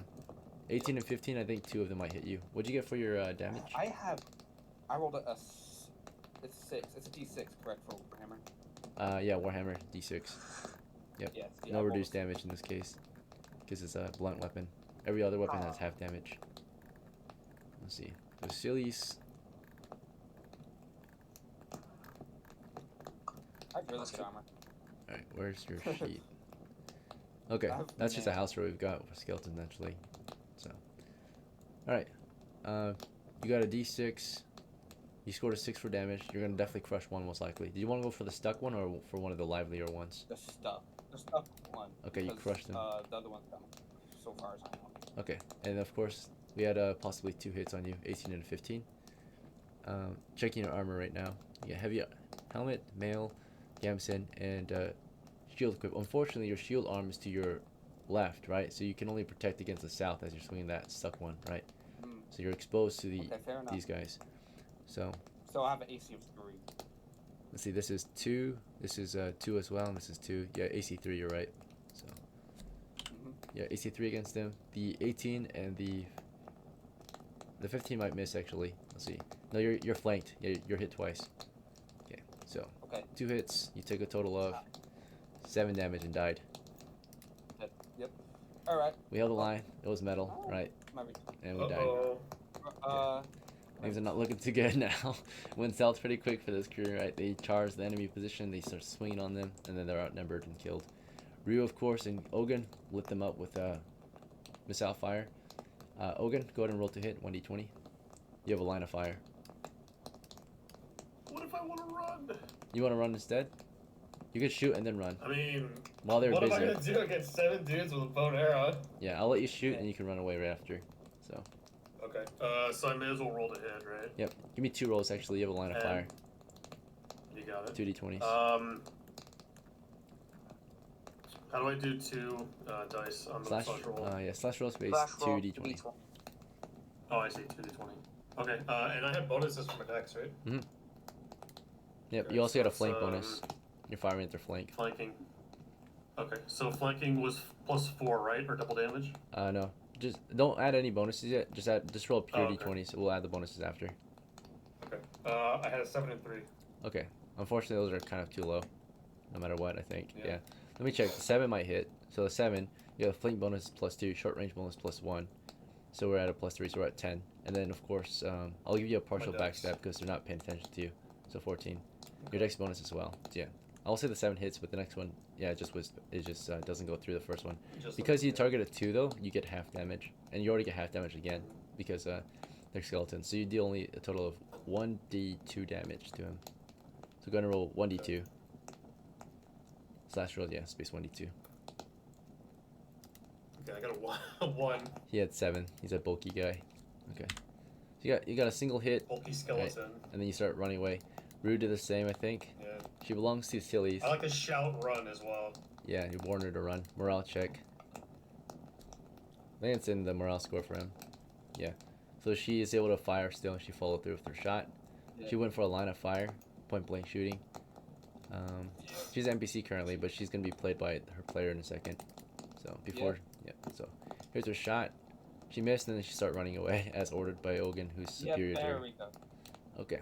Yep. So you guys ran away. That's what I want her to do. Okay, very well. Yeah, you guys, we'll just wrap this adventure up. We're at 3 hours anyway, so we'll get into post-game. We'll get you an XP at the very least, right? But we lost our guys to the skeletons. They'll probably become undead. Killed 2 zombies. Right? They defended the cave. A whole bunch of skeletons. A whole bunch of XP. Yeah, that's a good chunk of XP at least. So, 1, 2... These guys are probably going to reanimate, not going to lie. But 1, 2, 3, 4, 5, 6, 7, 8. 8 kills. Okay. So these 6 give you 6 XP each. These zombies give you about 2 XP each. So the 6 skeletons, Damn. you fought them in combat, you destroy them, and then of course that's 6 XP. The zombies give you 2, so that's 2 each. So that's 10 total. Right, we got no profits except experience. So you got combat experience and yeah, fuel experience, no money. And money for our next characters. Yeah, because that next of kin. Yeah. Alright. Yeah. Alright, very well. Not too bad of a run for you guys. You don't get any profits, but you got XP, like a lot of experience. Out of your crew, since you two are the... I mean, they technically need to get compensated still too, right? So you might give them some XP even though they died, right? Next of kin can inherit some of it. So it was a 5-man crew. My boss is dead. I'm still gonna get paid, right? Yeah, they still get paid. Right. Their next of kin does. So out of the 5x or the 10 XP, should we do 2 each? Is that fair? Or do you guys want to switch it?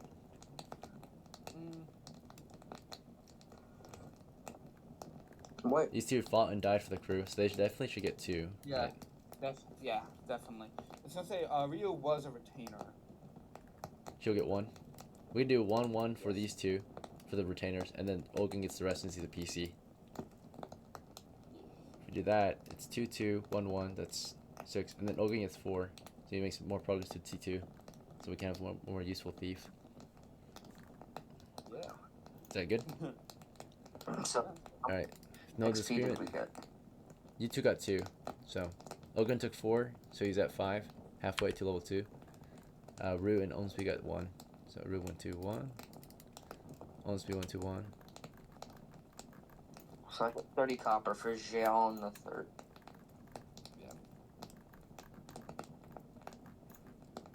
And plus JEHAN the second's John, yeah. other shit. Okay. 3 on John. SILYS got 2. Yeah, I'm bringing the Alright. next game. I play SILYS the second next game, right? He was a pretty good fighter. Hopefully he can roll up a higher strength. This guy was supposed to be a magic user or something. He was not supposed to be a fighter. Yeah, that's what's gonna mean. He had like, what the fuck is this? a wise and intelligent fighter. Very well. Let's see. I had good armor, but this crew, unfortunately, he didn't.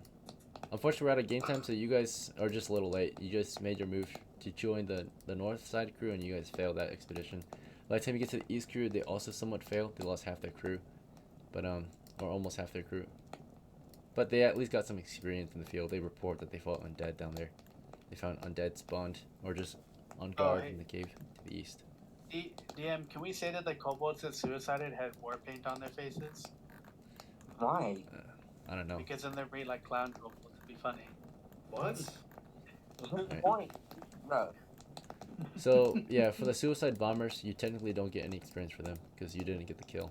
So unfortunately, the crew up here didn't get any. We got a few kills. No, we got a few. I'm checking. No, they get the That was a experience. suicide bomber. No. They get some, but we did get a few kills with some of our guys. No, the joke is that they die, but they get experience. Yeah. DM, if you died, do you get experience from your own death? So it turns. That's the Sorry, joke. just a second. So turns out these kobolds. Let's see. No, you get nothing on a suicide. I think we got 2 kobolds with a stab or something, and one guy might have gotten one other kobold. I'm checking them, and only 3 kobolds died. So they were all suicide bombers. All 3 of them that died. Not a single one of us got a kill. Stabbed too, though. I thought. Nope. Not a single one got a kill. A single one of our guys got a kill at least. Not a single one. What a bummer. I just checked. I thought I got no, the guys wheezing. Never mind. Yeah, no. They got no kills up there. I'm checking right now, and I only see 3 upside down kobolds. It's 1 from the one that blew up at the door, and then 2 from the one in the hallway, right? So 0 kills, right? And lost all those remains. They were very aggressive. That was a good play on their part. Yeah, they retook it. They were trying their best to retake it. So let's see. So the main mistake we had today. Oh yeah, what's up? SP might be what? You're applauding it. Plotting the end game? What? The enemy, my friend. Supporting the enemy? Applauding. Are you? Applauding. Oh yeah. Applauding. plotting. Plotting. Yeah. But it might keep cutting out for some unknown reason. You're good. towards the end Yeah, I hear that But too. I got it now. I'm plotting. Yeah. Is the Is it cutting out? made a mistake today? You're good. Yeah, we hear you. We didn't clear for traps again, right? We were told that I the learned enemy were something there, valuable. and again we failed to clear for traps. And the way to clear for traps was Yeah. maybe open up the mantlet first and then check for traps with the 10-foot pole, which we didn't do. So we triggered the trap again. We can open them. Oh, you mean Yeah, Can we remember you turn pull them to sideways an or angle, something? right? Yeah, just angle it, Yeah, right? yeah. Pull it back. Let I them learned peek. something new though. I learned about the throwing 2 grenades, you get half of half. Well, yeah, it's or only something fair, like right? that. Or Versus like if someone just threw with 1 grenade, right? So what's the Yeah. benefit of just throwing 1 versus 2, right? Benefit, of good to- course, yeah, is you good got to something know. else on the other hand, but yeah, there's got I to be learned something every game. cost. All right. Yeah, it's good. Yeah, so he should have, within 10 seconds, thrown it with one hand each. Yeah, I mean, he threw it like it had 5 seconds left to throw, right? He got stunned for a second. Threw it in the last moment, blew up in front of him, right? Naturally, at least he didn't die, right? So that was the major Yeah. thing. They were trying, on their side, they were 1 hoping HP. so hard that you would fucking drop the grenades and blow up yourself at your own feet Yep. on their side, right? But fortunately, you were Yeah. lucky enough to throw it west. I before was they- lucky enough. I was the DM reroll thingy. Yeah, Yeah. lucky roll. Okay. All right, In GG's, an alternate gentlemen. universe, I did drop it and blow up. Yeah, it's okay. All right, it's already been decided. Rulings have been called and made. Unfortunately, we had a lot of losses is, today. GG's, gentlemen. We lost 2 dwarfs, mercenaries, which is pretty a bummer. We lost RYOKA out there. We lost CAUWINE, Jeffrey, MAGNI, and Samuel. Some darn good characters we lost today. 2 simple mistakes that we haven't really figured out yet. It's okay. It's better to die now than to get into level 2 and just not be able to progress Die because you will be like, what the heck? I guess we Well, Yeah, didn't DM, make it. DM literally told us, but he couldn't tell us outright. Yeah. But he did kind of tell us. The He's dwarves given us reported- as much help as he could. The enemy are not telling you what they're doing, right? They're trying to win, you're trying to win. So, alright. GG's, gentlemen. I'll see you at the next one. Have a good night. Yeah. When do you plan? Later. Well, it's 9:37 a.m. for me. I've been up since yesterday, so. Gentlemen and ladies. What's up? Oh, have a night. Yeah. I might go to sleep soon. I might not. We'll see. I'll see you guys. Take care. Later. Later, guys. Take care. Hey, Gribbin. Gribbin the Games. admin.